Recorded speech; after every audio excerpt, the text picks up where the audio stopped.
ബിസ്മില്ലാഹിർ റഹ്മാനിർ റഹീം.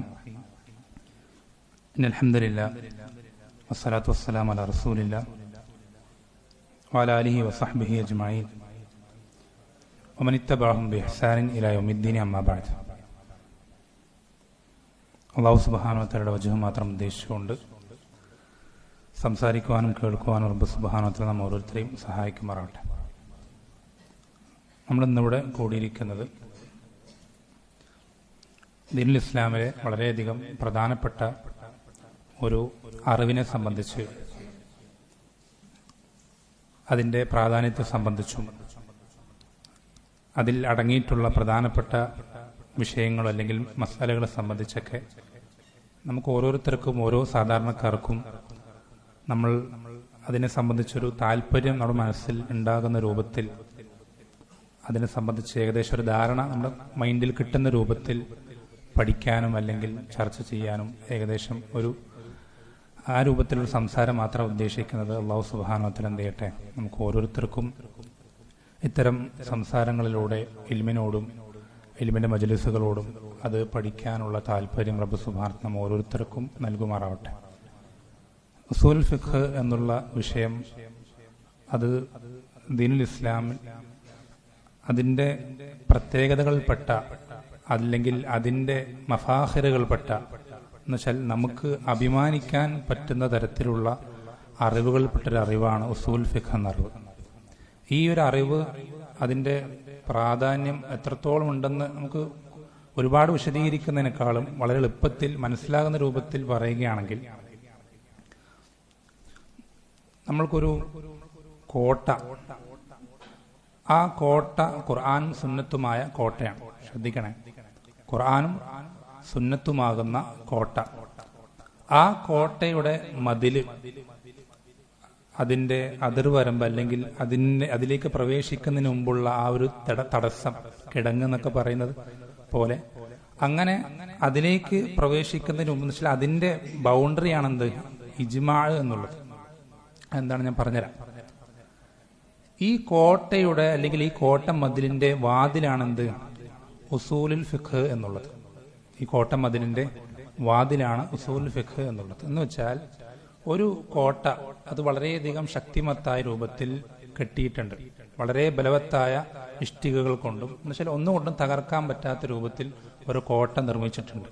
നമ്മൾ വിചാരിക്കുക, സങ്കല്പിക്കുക, ആ കോട്ടയ്ക്ക് ചുറ്റും വളരെ ശക്തമായ ഒരു മതിലും എന്നുവെച്ചാൽ മറികടക്കാൻ സാധിക്കാത്ത, അതിനുള്ളിലേക്ക് കടന്നു ചെല്ലാൻ പറ്റാത്ത രൂപത്തിൽ ഒരു മറയും അതിനുണ്ട്. പക്ഷെ ഈ കോട്ടയ്ക്ക് വാതിലില്ലെങ്കിലോ, ഇത്രയും സുരക്ഷ ഒരുക്കിയിട്ടുള്ള ഇത്രയും ബലവത്തായ കോട്ടയ്ക്ക് ഒരു വാതിലില്ലെങ്കിൽ എന്തായിരിക്കും അവസ്ഥ? ഇതുപോലെയാണ് ഉസൂലുൽ ഫിഖ് എന്ന വിഷയത്തെ സംബന്ധിച്ച് വ്യക്തമായ ധാരണയില്ലാതെ അല്ലെങ്കിൽ അതിനെ സംബന്ധിച്ച് ഒരു കാഴ്ചപ്പാടും ഇല്ലാത്തൊരാൾ ദീനിന്റെ വിഷയങ്ങളിൽ സംസാരിക്കുന്നത് ഇതുപോലെയാണ്. ദീനിൽ ആളുകൾക്ക് തോന്നിയതെന്തും പറയാൻ പറ്റുമായിരുന്നു, എന്തില്ലെങ്കിൽ ഉസൂലുൽ ഫിഖ് ഇല്ലെങ്കിൽ. ഏതൊരാൾക്കും നമ്മൾ ശ്രദ്ധിക്കണം, ദീനിന്റെ വിഷയത്തിൽ ദീനിന്റെ പേര് പറഞ്ഞ് ഒരാൾക്കും ദീനിൽ പെടാത്ത ഒരു കാര്യവും പറയാൻ കഴിയില്ല. എന്തുകൊണ്ടാണ്? ഉസൂലുൽ ഫിഖ് എന്ന വിഷയം നിലനിൽക്കുന്നതുകൊണ്ടാണ്. വെച്ചാൽ ദീനിലുള്ളത് നഷ്ടപ്പെട്ടു പോകാതെ നിലനിർത്തുന്നതിലും ദീനിലില്ലാത്തത് ദീനിൽ കടന്നു വരാതിരിക്കുന്നതിലും ഉസൂൽ ഫിഖ് എന്ന വിഷയത്തിന്റെ പങ്ക്, അത് റബ്ബ് സുബ്ഹാനഹു വ തആല കഴിഞ്ഞാൽ പിന്നെ അങ്ങേയറ്റം വലുതാണ്. ഇപ്പൊ ചുരുക്കി പറഞ്ഞാൽ ഇത്രയേ ഉള്ളൂ, നമ്മൾ ഓരോരുത്തരും നമ്മുടെ ദീനിനെ കലർപ്പില്ലാത്ത രൂപത്തിൽ സംരക്ഷിക്കണമെന്ന് ആഗ്രഹിക്കുന്നവരാണ്. കലർപ്പില്ലാത്ത ദീനുൽ ഇസ്ലാമുമായി റബ്ബിനെ കണ്ടുമുട്ടണം എന്ന് അതിനുവേണ്ടി പരിശ്രമിക്കുന്നവരാണ് നമ്മൾ ഓരോരുത്തരും. അതിനാണ് നമ്മൾ എന്ത് പറയാ, സുന്നത്ത് ജമാഅത്തിന്റെ ആദർശം, സലഫിയത്ത് എന്നൊക്കെ നമ്മൾ പറയുന്നത്, വിശേഷിപ്പിക്കുന്നത് അതിനെയാണ്. ഈ ഒരു രൂപത്തിൽ റബ്ബ് സുബ്ഹാനഹു വ തആലയെ കണ്ടുമുട്ടിയെങ്കിലേ നരകത്തിൽ പ്രവേശിക്കാതെ സ്വർഗത്തിൽ പ്രവേശിക്കുന്ന ആ ഒരു ചെറിയൊരു വിഭാഗത്തിൽ നമ്മൾക്ക് ഉൾപ്പെടാൻ സാധിക്കുകയുള്ളൂ എന്ന് അല്ലാഹുവിന്റെ റസൂൽ സല്ലല്ലാഹു അലൈഹി വസല്ലം പഠിപ്പിച്ചു തന്നിട്ടുണ്ട്. അതുകൊണ്ടാണ് നമ്മുടെ ദീനിൽ അന്നില്ലാത്തതൊന്നും കലരരുത്, ഒന്നും കൂടുതലായി വരരുത്, ഒന്നും കുറയുകയും ചെയ്യരുത് എന്ന കണിശത നമുക്കുള്ളത് വേറൊരു കാരണം കൊണ്ടല്ല. മറിച്ച് അങ്ങനെ നമ്മൾ തുടർന്നെങ്കിൽ മാത്രമേ നമ്മൾക്ക് അല്ലാഹു സുബ്ഹാനഹു വ തആല നരകത്തിൽ പ്രവേശിക്കാതെ സ്വർഗത്തിൽ പ്രവേശിക്കുന്ന ആളുകളിൽ ഉൾപ്പെടാൻ നമുക്ക് സാധിക്കുകയുള്ളൂ എന്നുള്ളതുകൊണ്ടാണ്. ചുരുക്കി പറഞ്ഞാൽ ഉസൂൽ ഫിഖ് എന്നുള്ളത് അങ്ങേയറ്റം പ്രാധാന്യമുള്ള വിഷയമാണ്. എത്രത്തോളം ഈ ഒരു കോട്ട, അതിന്റെ ഉദാഹരണം നമ്മൾ മനസ്സിലാക്കിയാൽ മതി. അത് വളരെ എളുപ്പത്തിൽ മനസ്സിലാക്കാൻ വേണ്ടി പറഞ്ഞു എന്ന് മാത്രം. ശ്രദ്ധിക്കാം, വിഷയത്തിലേക്ക് കടക്കാം. ഉസൂൽ ഫിഖ് എന്ന് പറഞ്ഞാൽ വളരെ എളുപ്പത്തിൽ പറയുകയാണെങ്കിൽ മൂന്ന് കാര്യങ്ങളാണ്. ഉസൂൽ ഫിഖ് എന്ന് പറഞ്ഞാൽ മൂന്ന് കാര്യങ്ങളാണ്. ഒന്നാമത്തെ കാര്യം ദീനിലെ തെളിവുകൾ, അദില്ലത്ത്. എന്തൊക്കെയാണ് ദീനിൽ തെളിവുകളായി പരിഗണിക്കാൻ പറ്റുക? ഇന്ന കാര്യങ്ങൾ ദീനിൽ തെളിവാകുമോ, ഇന്ന കാര്യം ദീനിൽ തെളിവാകില്ലയോ എന്നുള്ള വിഷയങ്ങളാണ് ഒന്നാമത് വരിക. രണ്ടാമത്തത്, ഈ തെളിവുകളിൽ നിന്ന് എങ്ങനെയാണ് വിധിവിലക്കുകൾ പുറത്തേക്ക് വരിക എന്ന് വെച്ചാൽ, ഒരു ആയത്ത് വന്നു കഴിഞ്ഞാൽ അത് വാജിബിനെയാണോ അറിയിക്കുന്നത്, അല്ലെങ്കിൽ അത് ഹറാമിനെയാണോ അറിയിക്കുന്നത്, അല്ലെങ്കിൽ അത് മുസ്തഹബിനെയാണോ അറിയിക്കുന്നത്?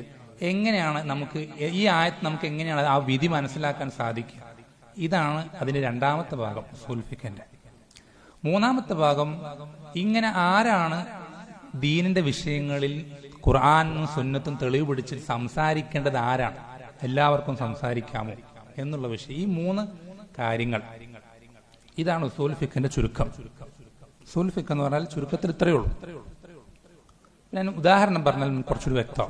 ഒന്നാമത്തെ ഭാഗം, തെളിവുകൾ. ദീനിൽ തെളിവുകൾ എന്തൊക്കെയാണ്? നമ്മൾ ആലോചിച്ച് നോക്കി, ദീനിന്റെ പേരിൽ സംസാരിക്കുന്ന ആളുകൾ, അവർക്ക് ദീനിൽ പല കാര്യങ്ങളും തെളിയിക്കാൻ അവർ തെളിവായി മുന്നിൽ വെക്കുന്ന കാര്യങ്ങൾ എന്തൊക്കെയാണ്? നിങ്ങൾക്ക് തന്നെ പല കാര്യങ്ങളും നിങ്ങൾ കണ്ട് പരിചയിച്ചിട്ടുണ്ടാവും. ചിലരെന്ത് ചെയ്യും? അവനവന്റെ വസ്വാസുകൾ, കശ്വെന്നും ഇൽഹാമെന്നും പറഞ്ഞെന്ത് ചെയ്യും? അവനവനും തോന്നിയ കാര്യങ്ങൾ ദീനായിട്ട് എന്ത് ചെയ്യും? തന്റെ ശിഷ്യന്മാർക്ക് പഠിപ്പിച്ചു കൊടുക്കും. അങ്ങനെ ഒരു കാര്യത്തെ ദീനിൽ തെളിവായി നിശ്ചയിക്കുന്ന വിഭാഗങ്ങളുണ്ട്. അതുപോലെ തന്നെ സ്വപ്നം കാണുന്നത് ദീനിൽ തെളിവായി നിശ്ചയിക്കുന്ന ആളുകളുണ്ട്. അതുപോലെ തന്നെ കള്ള ഹദീസുകൾ എന്നുവെച്ചാൽ സനത് ഒത്തിട്ടില്ലാത്ത, സ്വഹീഹായ സനത് വന്നിട്ടില്ലാത്ത, സ്വീകാര്യോഗ്യമല്ലാത്ത ഹദീസുകളെ ദീനിൽ തെളിവായി സ്വീകരിക്കുന്ന ഇങ്ങനെ പല ജാതി ആളുകളുണ്ട്. ഇതിൽ നമ്മൾക്ക് നമ്മുടെ ദീനിൽ നമ്മൾക്ക് തെളിവായി അവലംബിക്കേണ്ടത് എന്താണ്? നമ്മൾ എന്ത് കാര്യം അറിയിക്കുമ്പോഴാണ് നമ്മളത് ദീനായി കണക്കാക്കേണ്ടത് എന്നുള്ളതാണ് ഒന്നാമത്തെ കാര്യം. ഉസൂൽ ഫിഖിന്റെ ഏറ്റവും ആദ്യത്തെ കാര്യം, ആദ്യത്തെ പടി അതിലാ വരും. ഒന്നാമത്തെ വിഷയം. ഈ ഒരു മേഖലയിൽ ഇൻഷാ അല്ലാഹ് ഞാൻ കുറച്ച് വിശദീകരിച്ച് പിന്നീട് പറയാം. ഇതിൽ രണ്ടാമത്തെ ഭാഗം എന്ന് പറഞ്ഞാൽ, ഈ ഒന്നാമത്തെ വിഭാഗം എന്ന് വെച്ചാൽ ഖുർആനും അല്ലെങ്കിൽ സുന്നത്തും അല്ലെങ്കിൽ ദീനിലെ മറ്റുള്ള തെളിവുകളും, ഈ തെളിവുകളിൽ നമ്മൾ എങ്ങനെയാണ് വിധി മനസ്സിലാക്കേണ്ടത്? എങ്ങനെയാണ് അതൊരു വാജിബാണെന്നും അല്ലെങ്കിൽ അത് ഹറാമാണെന്നും അല്ലെങ്കിൽ അത് സുന്നത്താണെന്നും എങ്ങനെയാണ് മനസ്സിലാക്കേണ്ടത്? ചില ഉദാഹരണങ്ങൾ പറഞ്ഞാൽ മനസ്സിലാവും. ഒന്നാമത്തെ കാര്യം നമ്മൾ ശ്രദ്ധിക്കേണ്ടത്, ദീനിൽ ഒരു കാര്യം വാജിബാവുകയും ഹറാമാവുകയും സുന്നത്താവുകയും ജായിസാവുകയും ഒക്കെ ചെയ്യുന്നത് സ്വഹീഹായ ഹദീസുകളും ഖുർആനും കൊണ്ട് മാത്രമാണ്. ശ്രദ്ധിക്കണേ, ദീനിൽ ഒരു കാര്യം അത് ദീനാകുന്നത് ഒന്നുകിൽ ഖുർആനിൽ അത് സ്ഥിരപ്പെട്ടു വരണം, അല്ലെങ്കിൽ ഖുർആനിൽ വരണം, അല്ലെങ്കിൽ സ്വഹീഹായ ഹദീസുകളിൽ അത് സ്ഥിരപ്പെട്ടു വരണം. അപ്പൊ ഖുർആനും സ്വഹീഹായ ഹദീസുകളും കൊണ്ടാണ് എന്ത് ചെയ്യുക? ദീനിൽ ഒരു കാര്യം എന്ന് വെച്ചാൽ അതിലുള്ളതേ ദീനാവുകയുള്ളൂ. വെച്ചാൽ അത് അറിയിക്കുന്നതാണ് എന്ത്? ദീനം. അത് ഒരു കാര്യത്തെ അറിയിക്കുന്നുണ്ടെങ്കിൽ ആ കാര്യത്തെ നമ്മൾക്ക് എന്ത് ചെയ്യാൻ സാധിക്കും? ദീനിൽ തെളിവായി അവലംബിക്കാൻ സാധിക്കും. അതൊരു കാര്യത്തെ തെളിവായി അല്ലെങ്കിൽ അതൊരു കാര്യത്തെ അറിയിക്കുന്നില്ലെങ്കിൽ അത് നമ്മൾക്ക് ദീനായി അവലംബിക്കാൻ സാധിക്കുകയുമില്ല. എന്ന് വെച്ചാൽ അള്ളാഹു സുബ്ഹാനഹു വ തആല നമ്മൾക്ക് വഹിയായി അവതരിപ്പിച്ചത് ഖുർആനും സുന്നത്തും മാത്രമേ ഉള്ളൂ. ഖുർആനും സുന്നത്തും, ഈ രണ്ട് വഹികളാണ് അള്ളാഹു സുബ്ഹാനഹു വ തആല നമ്മൾക്ക് അവതരിപ്പിച്ചു തന്നത്. ഈ രണ്ട് വഹികൾ പിൻപറ്റാനാണ് അള്ളാഹു സുബ്ഹാനഹു വ തആല എന്ത് ചെയ്തിട്ടുള്ളത്? നമ്മളോട് കൽപ്പിച്ചിട്ടുള്ളത്. അപ്പൊ ഇത് പിൻപറ്റുക എന്നുള്ളതാണ്, അതാണ് ആ ഒരു അതിൽ പറയപ്പെടുന്ന, അതറിയിക്കുന്ന കാര്യങ്ങൾ മാത്രം എന്താവുകയുള്ളൂ? ദീനാവുകയുള്ളൂ എന്നുള്ളതാണ് ഏറ്റവും ആദ്യം ശ്രദ്ധിക്കേണ്ട ഒന്നാമത്തെ കാര്യം. ഉദാഹരണത്തിന് നബി സല്ലല്ലാഹു അലൈഹി വസല്ലമയുടെ കാലഘട്ടത്തിൽ ഒരു കാര്യം നബി സല്ലല്ലാഹു അലൈഹി വസല്ലമയ്ക്ക് ചെയ്യാൻ സാധിക്കുന്നൊരു കാര്യം, ശ്രദ്ധിക്കണേ, നബി സല്ലല്ലാഹു അലൈഹി വസല്ലമയ്ക്ക് ചെയ്യാൻ സാധിക്കുന്ന ഒരു കാര്യം, ചെയ്യാൻ തടസ്സങ്ങളൊന്നുമില്ല, ചെയ്യാൻ പ്രത്യേകിച്ച് തടസ്സങ്ങളൊന്നും ഉണ്ടായിരുന്നില്ല. എന്നാൽ ആ കാര്യം ചെയ്യാൻ നമ്മളെ പ്രേരിപ്പിക്കുന്ന ഒരു ഘടകം അവിടെ ഉണ്ടാവുകയുണ്ട്. രണ്ട് കാര്യങ്ങളാണ്. ഒന്ന്, ചെയ്യാൻ പ്രേരിപ്പിക്കുന്ന പ്രേരകം, മുഖ്തള എന്നാണ് പറയുന്നത്. രണ്ടാമത്തത്, അത് ചെയ്യുന്നതിൽ നമ്മൾ തടസ്സപ്പെടുത്തുന്ന കാര്യം, മാനി എന്നാണ് പറയുന്നത്. ഉദാഹരണത്തിന് മനസ്സിലാൻ വേണ്ടി ചോദിക്കുക, നബി സല്ലല്ലാഹു അലൈഹി വസല്ലമയുടെ കാലഘട്ടത്തിൽ ഇന്നത്തെ കാലത്തേതുപോലെ മുസ്ഹഫുകൾ അല്ലെങ്കിൽ ഇൽമിന്റെ കിതാബുകൾ ഇതൊക്കെ ഉണ്ടായിരുന്നോ? ഇല്ല. മുസ്ഹഫുകൾ അത് സ്വഹാബത്തിന്റെ കാലത്ത് ഉണ്ടായിരുന്ന മുസ്ഹഫുകൾ പോലെയാണ് ഇന്നത്തെ കാലത്ത് മുസ്ഹഫുകൾ? അല്ല. അപ്പൊ അന്ന് ഇല്ലാത്ത, നമ്മളെപ്പോഴും പറയുന്ന കാര്യമാണ് എന്ത്, അന്നത്തെ കാലത്ത് എന്താണോ ദീന് അതല്ലാത്തതൊന്നും എന്താവൂല. ഫമാലം യകുൻ യൗമഇദിൻ ദീനൻ ഫലൻ യകൂന യൗമ ദീൻ. അന്ന് ദീനല്ലാത്തതൊന്നും ഇന്ന് ദീനാവുകയില്ല. നമ്മൾ പറയാറുണ്ട്. അത്തരം കാര്യങ്ങൾ നമ്മൾ ബിദ്അത്തുകൾ എന്ന് വിളിക്കാറുണ്ട്. അപ്പൊ ഈ മുസ്ഹഫുകൾ അച്ചടിക്കുന്നതും ഈ രൂപത്തിൽ ജനങ്ങൾക്കിടയിൽ വിതരണം ചെയ്യുന്നതൊക്കെ ബിദ്അത്തുകളല്ലേ? മസ്ജിദുകൾ ഈ രൂപത്തിൽ നിർമ്മിച്ചിട്ടില്ല. അതുപോലെ തന്നെ പല കാര്യങ്ങളും. ഇതെല്ലാം ദീനിൽ നമുക്ക് ചെയ്യാൻ അനുവാദമുണ്ട് എന്നുള്ളതിന് തെളിവെന്താണ്? നമുക്ക് അനുവാദമുള്ളതല്ലേ ചെയ്യാൻ പാടുള്ളൂ. ഇതൊക്കെ ബിദ്അത്തുകളിൽ പെടുമോ ഇല്ലയോ? ഇതൊക്കെ ഉസൂൽ ഫിഖിൽ വരുന്ന വിഷയങ്ങളാണ്. ഉദാഹരണത്തിന് ഞാൻ ഈ പറഞ്ഞ രണ്ട് കാര്യങ്ങൾ, മുഖ്തളയും മാനിയും, ഒരു കാര്യം ചെയ്യാനുള്ള പ്രേരകവും അത് ചെയ്യാനുള്ള തടസ്സവും. ഒരു കാര്യം ചെയ്യാനുള്ള പ്രേരകവും അത് ചെയ്യാനുള്ള തടസ്സവും. ഈ രണ്ട് കാര്യങ്ങൾ പരിഗണിച്ചിട്ടാണ് ഒരു കാര്യത്തെ ബിദ്അത്തും അതല്ലാത്തതും ആക്കുക. ഉദാഹരണത്തിന് നബിദിനാഘോഷം വരികയാണല്ലോ. നബിദിനാഘോഷം എന്തുകൊണ്ടാണ് ബിദ്അത്താണെന്ന് പറയുന്നത്? എന്തുകൊണ്ടാണ് ബിദ്അത്താണെന്ന് പറയുന്നത്? അന്ന് സ്വഹാബത്ത് ചെയ്തിട്ടില്ല, താബീങ്ങൾ ചെയ്തിട്ടില്ല, തബഉ താബീങ്ങൾ ചെയ്തിട്ടില്ല. ഇവരൊന്നും ചെയ്യാത്ത ഒരു കാര്യം നമ്മൾ ദീനിൻ്റെതായിട്ടൊന്നും ചെയ്യുന്നില്ലേ? ദീനിന്റെ സ്ഥാപനങ്ങൾ, വിദ്യാഭ്യാസ സ്ഥാപനങ്ങൾ, ഇപ്പോൾ ജാമിയ ഇസ്ലാമിയെ പോലെ മദീനയിൽ, അതുപോലെ തന്നെ ഒരുപാട് സ്ഥാപനങ്ങൾ, ഇങ്ങനെയുള്ള സ്ഥാപനങ്ങൾ സ്വഹാബത്തിന്റെയോ താബഈങ്ങളുടെ കാലത്തുണ്ടായിരുന്നു. അപ്പൊ ഇതെല്ലാം ബിദ്അത്തുകൾ പെടില്ല. എന്താണ് ഈ പുതിയ കാര്യങ്ങളിൽ ബിദ്അത്താകുന്നതും ആകാത്തതും തമ്മിൽ എങ്ങനെ വേർതിരിക്കാൻ സാധിക്കുക? ഇത് വളരെ ശ്രദ്ധിക്കേണ്ട കാര്യമാണ്. കാരണം നമ്മൾ ബിദ്അത്ത് വന്നു കഴിഞ്ഞാൽ നബി സല്ലല്ലാഹു അലൈഹി വസല്ലം അടുക്കൽ നിന്ന് ഹൗദിൽ നിന്ന് വെള്ളം തടയപ്പെടുന്ന ആ നിർഭാഗ്യവാന്മാരിൽ നമ്മൾ ഉൾപ്പെട്ടു പോകും. അല്ലേ? ചില ആളുകൾ നബി സല്ലല്ലാഹു അലൈഹി വസല്ലം ഹൗദിൽ വെള്ളം കോരി കൊടുക്കുമ്പോൾ നിസ്കാര തഴമ്പുള്ള വുളൂവിന്റെ അടയാളങ്ങളുള്ള ചില ആളുകൾ കടന്നു വരും. നബി സല്ലല്ലാഹു അലൈഹി വസല്ലമ അവരെ കാത്തുനിൽക്കുന്ന, അവരെ വീക്ഷിച്ചുകൊണ്ടിരിക്കുന്ന സന്ദർഭത്തിൽ തന്നെ മലക്കുകൾ അവരെ ഹൗദിന്റെ ഭാഗത്ത് നിന്ന്, ആ ഒരു ഡയറക്ഷനിൽ നിന്ന് മറ്റൊരു വഴിയിലേക്ക്, നരകത്തിന്റെ വഴിയിലേക്ക് അവരെ വലിച്ചു കൊണ്ടുപോകുമ്പോൾ നബി സല്ലല്ലാഹു അലൈഹി വസല്ലം പറയും, ഉമ്മത്തി ഉമ്മത്തി, എന്റെ ഉമ്മത്താണ്. അവരിങ്ങോട്ട് കടത്തിവിടാൻ അവർ.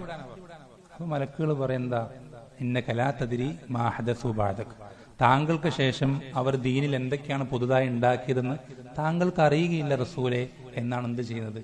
അവർ പറയുന്നത് വെച്ചാൽ പുതുതായ ഒരു കാര്യം ദീനിൽ നമ്മുടെ വകയായിട്ട് അല്ലെങ്കിൽ നമ്മുടെ നാട്ടുകാരുടെ വകയായിട്ടോ ഉസ്താക്കന്മാരുടെ വകയായിട്ടോ നമ്മൾ ചെയ്യുക എന്നുള്ളത് വളരെ അപകടം പിടിച്ച കാര്യം. അപ്പൊ നമ്മളിത് അറിയേണ്ട കാര്യമാണ്. ഇതൊക്കെ ഉസൂൽ ഫിഖിൽ വരുന്ന വിഷയം. എങ്ങനെയാണിത് വേർതിരിക്കുക? അതിനാണ് ഈ രണ്ട് കാര്യങ്ങൾ ശ്രദ്ധിക്കേണ്ടത്. ഒന്നിന് പ്രേരകം അല്ലെങ്കിൽ മുഖ്തവ എന്ന അറബിയിൽ പറയും, മറ്റൊന്നിന് മാന്യ, തടസ്സം. നബിദിനാഘോഷം മനസ്സിലാൻ വേണ്ടി ഉദാഹരണം പറഞ്ഞാൽ മനസ്സിലാവും. നബിദിനാഘോഷം നമ്മൾ എന്തുകൊണ്ടാണ് ബിദ്അത്താണെന്ന് പറയുന്നത്? എന്തുകൊണ്ടാണ്? ഈ നമ്മൾ ശ്രദ്ധിച്ച ഈ രണ്ട് കാര്യങ്ങൾ എടുത്തു നോക്കുക. മുഖ്തവ, ഒന്നാമത്തെ കാര്യം മുഖ്തവ, പ്രേരകം എന്നുവെച്ചാൽ നബിദിനം ആഘോഷിക്കാൻ ആ ആഘോഷിക്കുന്ന ആളുകളെ പ്രേരിപ്പിക്കുന്നത് എന്താണ് എന്ന് അവര് തന്നെ പറയുന്നത് എന്താ പറയുന്നത്? നബി സല്ലല്ലാഹു അലൈഹി വസല്ലമയോടുള്ള മഹബ്ബത്ത്, അല്ലെ, ഹുബ്ബുർ റസൂൽ എന്ന് റബീഉൽ അവ്വലിന്റെ പോസ്റ്ററുകളിലൊക്കെ ഏറ്റവും മുകളിൽ കാണാം, വലുതായി ഹെഡിങ്ങുകളായിട്ട് കാണാം. പക്ഷെ നബി സല്ലല്ലാഹു അലൈഹി വസല്ലമയോടുള്ള ഇഷ്ടമാണ് അതിനെന്ത് ചെയ്യുന്നത്, അവരതിനെ പ്രേരിപ്പിക്കുന്നത് എന്നാണ് അവർ തന്നെ പറയുന്നത്. നമ്മൾ പറയുന്നതല്ല, അവർ തന്നെ വാദിക്കുന്നത് അതാണ്. ഇതാണ് മുഖ്തദ, ആ കാര്യം ചെയ്യാനുള്ള പ്രേരകം. നമ്മൾ ശ്രദ്ധിക്കുക, ഈ മുഖ്തദ, ഈ ഒരു പ്രേരകം നബി സല്ലല്ലാഹു അലൈഹി വസല്ലമയുടെ കാലഘട്ടത്തിൽ അല്ലെങ്കിൽ സ്വഹാബത്തിന് അത് ഉണ്ടായിരുന്നു. നമ്മൾ പരിശോധിക്കാം. ഈ ഒരു മുഖ്തദ എന്നുവെച്ചാൽ എന്തൊരു മുഖ്തദ പറഞ്ഞിട്ടാണോ, എന്തൊരു കാര്യം പ്രേരകം പറഞ്ഞിട്ടാണോ അവർ ഈ പ്രവർത്തനം ചെയ്യുന്നത്, ആ കാര്യം സ്വഹാബത്തിൽ ഉണ്ടായിരുന്നോ എന്ന് നോക്കുക, പരിശോധിക്കുക. ഉണ്ടായിരുന്നു. നബി സല്ലല്ലാഹു അലൈഹി വസല്ലമയോടുള്ള ഇഷ്ടം, ഹുബ്ബുർ റസൂൽ, സ്വഹാബത്തെ നബി സല്ലല്ലാഹു അലൈഹി വസല്ലം ഇഷ്ടപ്പെട്ടിരുന്നില്ലേ?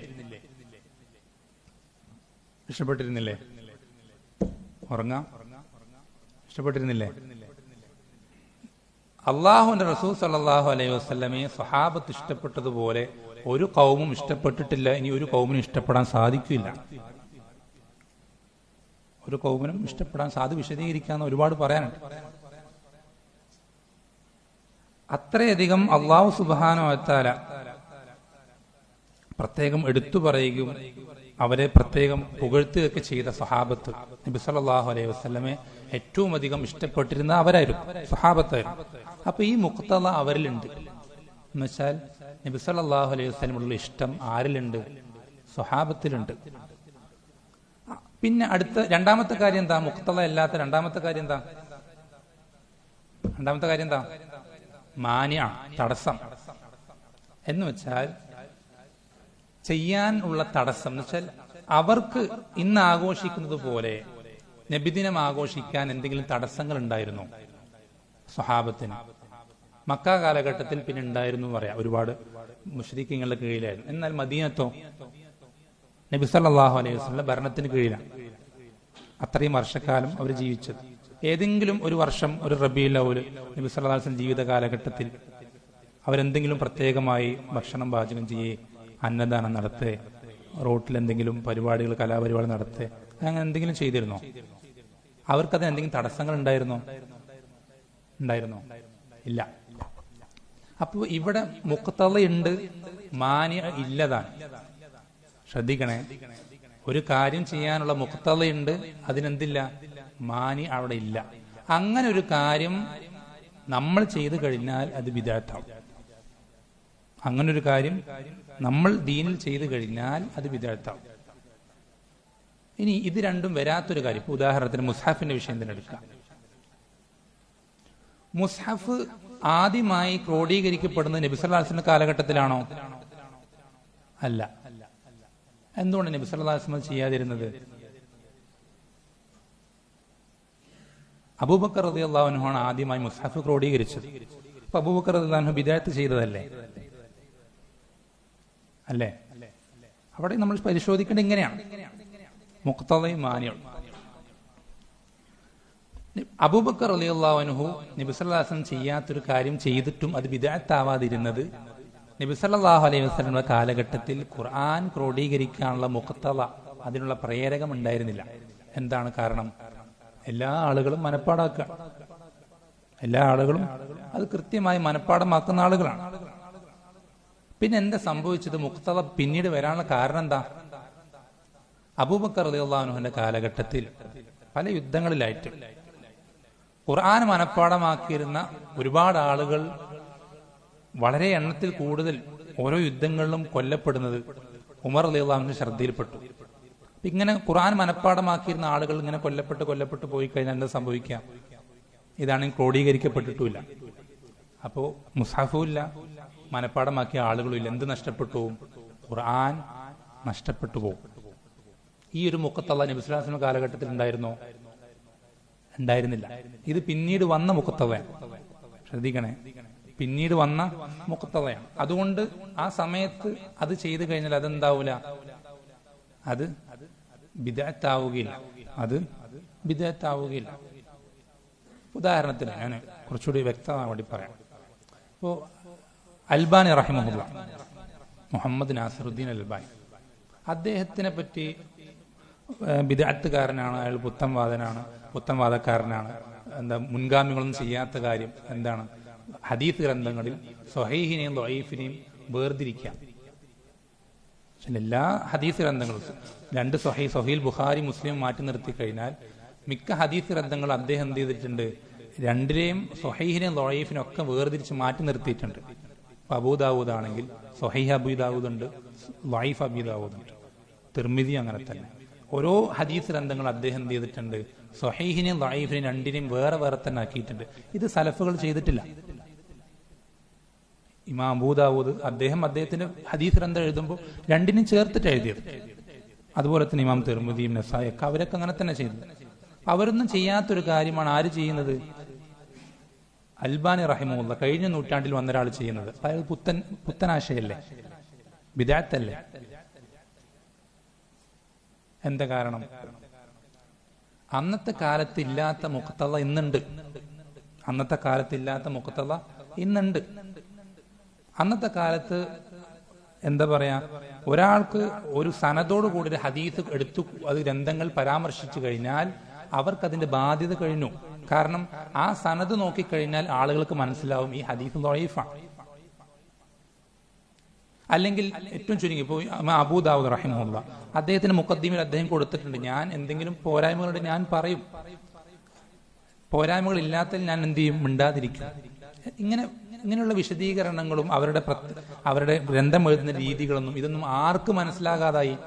ഈ കാലഘട്ടത്തിൽ കഴിഞ്ഞ നൂറ്റാണ്ടിലേക്ക് ഹദീസ് ഗ്രന്ഥങ്ങൾ ഉപയോഗപ്പെടുത്തുന്ന ആളുകൾക്ക് അവർക്ക് മനസ്സിലാകുന്നില്ല.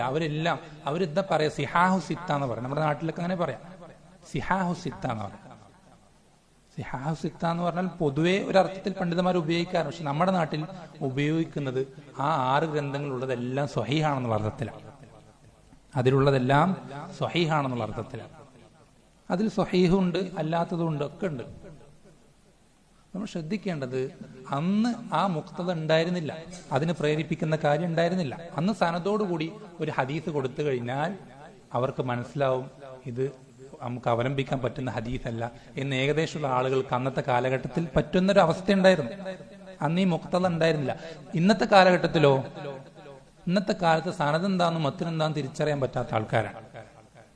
സനദ് എന്താണെന്നും ഒരു ഹദീസിന്റെ സനദ് എന്താണ് മത്തിനെന്താണെന്ന് തിരിച്ചറിയാൻ പറ്റാത്തൊരവസ്ഥയിലുള്ള ഒരു മോശം അവസ്ഥയിലേക്ക് ആളുകളായിപ്പോയി. അപ്പൊ അത് ഒരു പുതിയ മുഖ്തദ വരികയാണ്. അപ്പൊ ഇത് ശ്രദ്ധിക്കണം, ഈ 2 കാര്യങ്ങൾ ശ്രദ്ധിക്കണം. ഞാൻ ഉസൂൽ ഫിഖിന്റെ പ്രാധാന്യം മനസ്സിലാൻ വേണ്ടി ചില പ്രധാനപ്പെട്ട ഖവായിദുകൾ വേഗത്തിൽ പറഞ്ഞു പോവാണ്. അപ്പോ നമ്മൾക്ക് നമ്മുടെ ജീവിതത്തിൽ ബിദ്അത്തുകൾ തിരിച്ചറിയാൻ വളരെ എളുപ്പത്തിൽ സാധിക്കുന്ന ഉസൂൽ ഫിഖിന്റെ ഒരു ഖാഇദയാണെന്ത്, 2 കാര്യങ്ങൾ പരിശോധിക്കുക എന്നുള്ളതാണ്, മുഖ്തദയും മാനിഅയും. സ്വഹാബത്തിന്റെ കാലഘട്ടത്തിൽ നബി സല്ലല്ലാഹു അലൈഹി വസല്ലം ജീവിതത്തിൽ ആ കാര്യത്തിന് മുഖ്തദ ഉണ്ടായിരിക്കുകയും അതിനൊരു മാനിഅ ഇല്ലാതിരിക്കുകയും ചെയ്തിട്ടും നബി സല്ലല്ലാഹു അലൈഹി വസല്ലമയോ സ്വഹാബത്തോ അത് ചെയ്തിട്ടില്ല.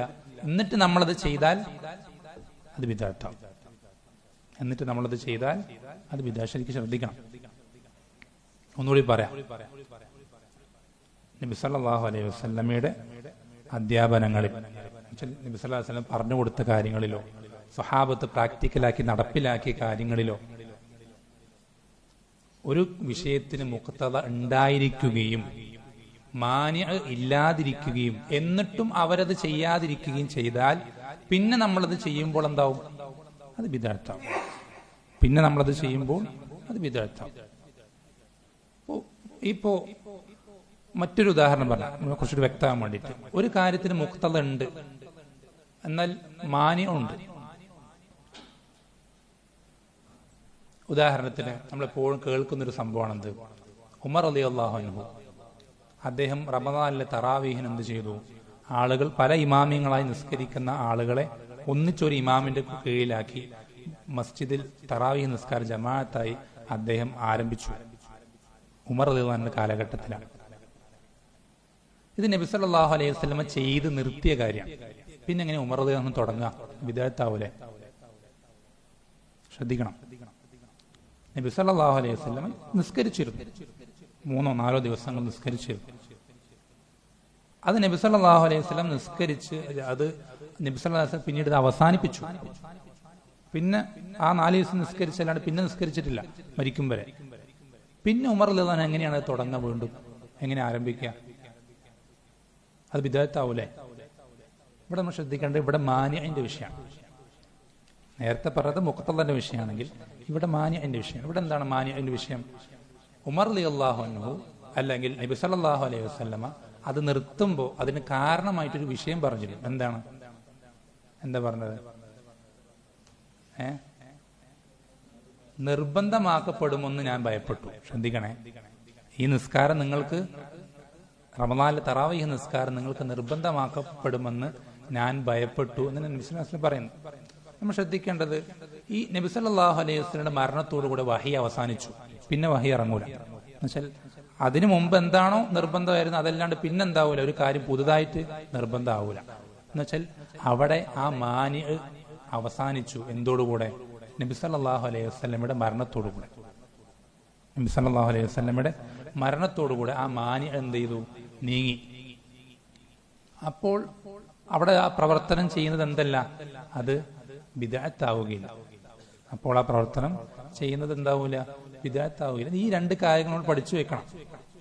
എന്നാൽ ഈ രണ്ട് കാര്യങ്ങൾ നമ്മുടെ ജീവിതത്തിൽ എപ്പോഴും, കാരണം നമ്മുടെ ചുറ്റും ബിദ്അത്തിന്റെ ആളുകളാണ്, ബിദ്അത്തിന്റെ വക്താക്കളാണ്.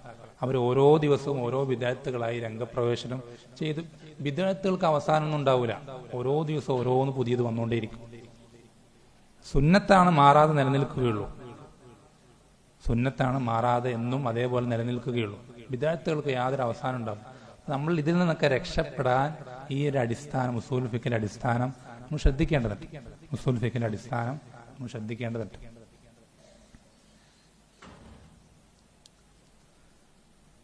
പിന്നെ മറ്റൊരു വിഷയം, ഉസൂൽ ഫിഖിന്റെ നമ്മുടെ ജീവിതവുമായി ബന്ധപ്പെട്ട മറ്റൊരു പ്രധാനപ്പെട്ട കാര്യം, നമ്മളെപ്പോഴും പലപ്പോഴും കേൾക്കുന്ന ഒരു കാര്യമാണെന്ത്, പലപ്പോഴും പല ആളുകളും സംസാരിക്കുന്ന ഒരു വിഷയമാണെന്ത്, തൗഹീദ്. തൗഹീദിന് എത്ര ഇനങ്ങളുണ്ട്? എത്ര ഇനങ്ങളുണ്ട്?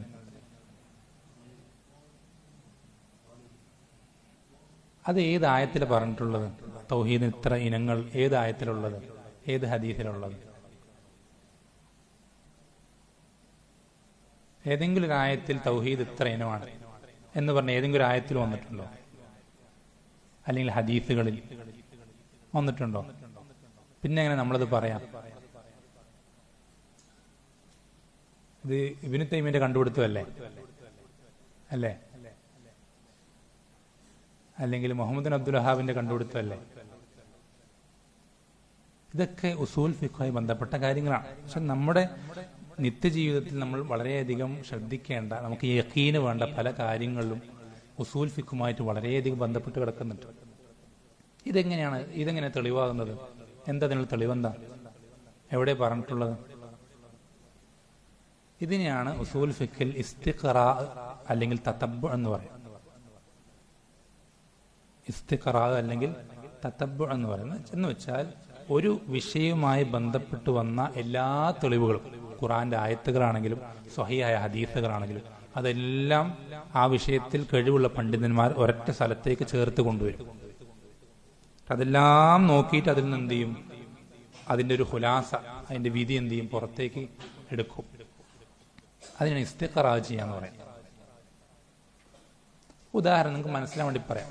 നിസ്കാരത്തിന് ശുറൂത്തുകളുണ്ട്, അർക്കാനുകളുണ്ട്, വാജിബാത്തുകളുണ്ട്, സുന്നത്തുകളുണ്ട്. ഇങ്ങനെ ഏത് ഹദീസിൽ ഏത് ആയത്തിലാണ് നിസ്കാരത്തിന് ശുറൂത്തുകൾ അർക്കാനുകൾ വന്നിട്ടുള്ളത്?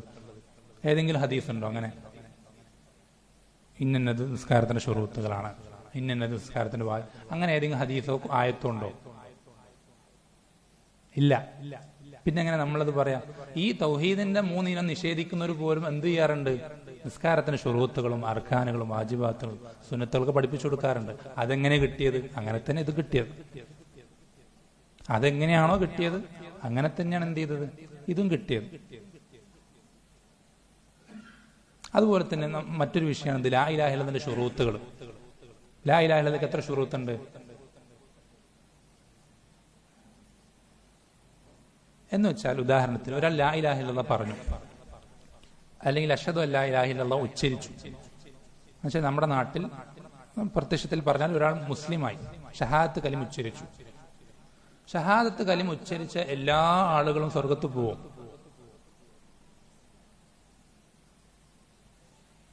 ലാ ഇലാഹ ഇല്ലല്ലാഹ് പറയുന്ന എല്ലാവർക്കും സ്വർഗത്തിൽ പോകാൻ പറ്റുമോ?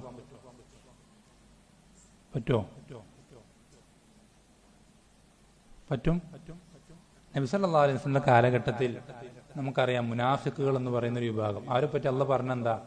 ഇന്നൽ മുനാഫിഖീന ഫിദ്ദർക്കിൽ അസ്ഫലി മിനൻ, നരകത്തിന്റെ ഏറ്റവും അടിത്തട്ടിലാണെന്നവർ. അവർ ലാ ഇലാഹ ഇല്ലല്ലാഹ് പറയാറുണ്ട്, മുഹമ്മദ് റസൂലുള്ളാഹി പറയാറുണ്ട്, നിസ്കരിക്കാറുണ്ട്, ജിഹാദിൽ പോലും പങ്കെടുക്കാറുണ്ട്.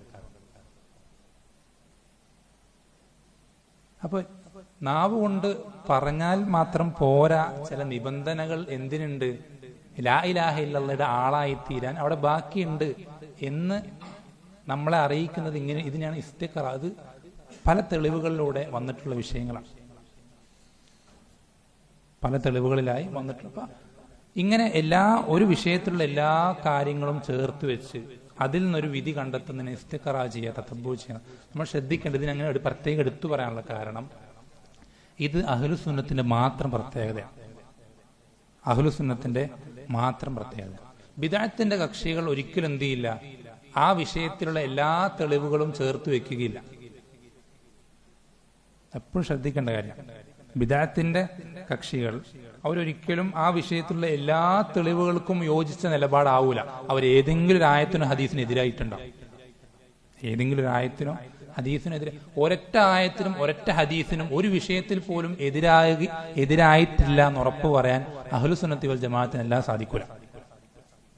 കാരണം അവരുടെ നിലപാടുകൾ എന്ന് പറഞ്ഞാൽ എല്ലാ ആയത്തുകളും, ഏതൊരു വിഷയം ആയിക്കോട്ടെ, ആ വിഷയത്തിൽ എല്ലാ ആയത്തുകളും എല്ലാ ഹദീസുകളും ഒരുമിച്ച് ചേർത്ത് ആ എല്ലാ ആയത്തുകളും ഹദീസുകളും അതെല്ലാം കൂടി അറിയിക്കുന്ന ഒരു അർത്ഥം ഉണ്ടാവും, ഒന്നും മറ്റൊന്നിന് എതിരാവാത്തൊരർത്ഥം. ആ അർത്ഥമാണ് അവരവരുടെ വിശ്വാസമായി സ്വീകരിക്കുക, അവരവരുടെ നിലപാടായി സ്വീകരിക്കുക. അതുകൊണ്ട് എന്ത് ചെയ്യില്ല, അവരൊരിക്കലും ഒരായത്തുകൊണ്ട് മറ്റേ ആയത്തിനെ ഖണ്ഡിക്കുന്ന രൂപത്തിൽ, തള്ളിപ്പറയുന്ന രൂപത്തിൽ ഒരിക്കലും അവരുടെ നിലപാടുണ്ടാവില്ല. നിങ്ങൾക്ക് വിപരീതം പറഞ്ഞാൽ മനസ്സിലാവും എളുപ്പത്തിൽ. വിപരീതം പറഞ്ഞാൽ എളുപ്പത്തിൽ മനസ്സിലാവും. ഉദാഹരണത്തിന്, നമ്മുടെ നാട്ടിലെ കുബൂരികൾ അല്ലെങ്കിൽ മൊത്തത്തിൽ ഉള്ള സൂഫികൾ, അവരുടെ പൊതുവേ ഉള്ളൊരു വിശ്വാസമാണ്, നിലപാടാണ് ഷഫാഅത്തിനെ സംബന്ധിച്ചുള്ള നിലപാട്. ഷഫാഅത്തിനെ സംബന്ധിച്ചുള്ള, ഷഫാഅത്തിൽ പരിധി കവിഞ്ഞവരാണ്. അതിൽ ദീൻ നിശ്ചയിച്ച അതിർവരമ്പുകൾ കടന്നവരാണ്. അതുകൊണ്ട് തന്നെ ഏതെങ്കിലും ഒരു ത്വരീഖത്തിൽ എന്തായാൽ മതി, മുരീദായാൽ മതി, ആ ത്വരീഖത്തിലെ ശൈഖ് എന്ത് ചെയ്യും, നമ്മൾക്ക് വേണ്ടി ഷഫാഅത്ത് പറഞ്ഞോളും എന്നുള്ള വിശ്വാസം. അതവരുടെ മുഹിദ്ദീമാലിലൊക്കെ ആ വിഷയമൊക്കെ വ്യക്തമായിട്ട് പറയുന്നുണ്ട്. അപ്പൊ നമ്മൾ ശ്രദ്ധിക്കേണ്ടത്, ഷഫാഅത്തിന്റെ വിഷയത്തിൽ പരിധി കവിഞ്ഞ ആളുകൾ അവരെന്ത് ചെയ്യുന്നില്ല, ഷഫാഅത്ത് എന്നുള്ളതിന് അള്ളാഹു സുബ്ഹാനഹു വ തആല നിശ്ചയിച്ചിട്ടുള്ള നിബന്ധനകൾ എന്ത് ചെയ്യുന്നില്ല, അവർ പരിഗണിക്കുന്നില്ല. വലാ യശ്ഫഊന ഇല്ലാ ലിമൻ ഇർതള, അള്ളാഹുവിന് എടുക്കൽ, അള്ളാഹുവിന് തൃപ്തിപ്പെട്ട ഒരു വിഷയത്തിൽ ഇല്ലാതെ എന്ത് ചെയ്യാൻ പറ്റൂല, ഷഫാഅത്ത് പറയാൻ പറ്റൂല.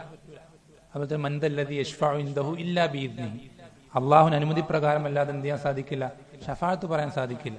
അപ്പൊ ഇങ്ങനെയുള്ള നിബന്ധനകളൊന്നും എന്ത് ചെയ്യില്ല, അവർ പരിഗണിക്കൂല. അള്ളാഹു സുബ്ഹാനഹു തൃപ്തിപ്പെടണമെങ്കിൽ ഏറ്റവും മിനിമം ശിർക്ക് കലരാത്ത ഒരാളായിരിക്കും. ശിർക്ക് കലർന്ന ഒരു വ്യക്തിയുടെ വിഷയത്തിൽ അള്ളാഹു സുബ്ഹാനഹു വ തആല ഷഫാഅത്ത് അനുവദിക്കില്ല, തൃപ്തിപ്പെടുകയില്ല. ഏറ്റവും മിനിമം ക്വാളിറ്റിയാണ് ഷഫാഅത്തിന് വേണ്ടത്. എന്നാൽ ഇതിന് നേരെ വിപരീതമാണെന്ത്, ഖവാരിജുകൾ.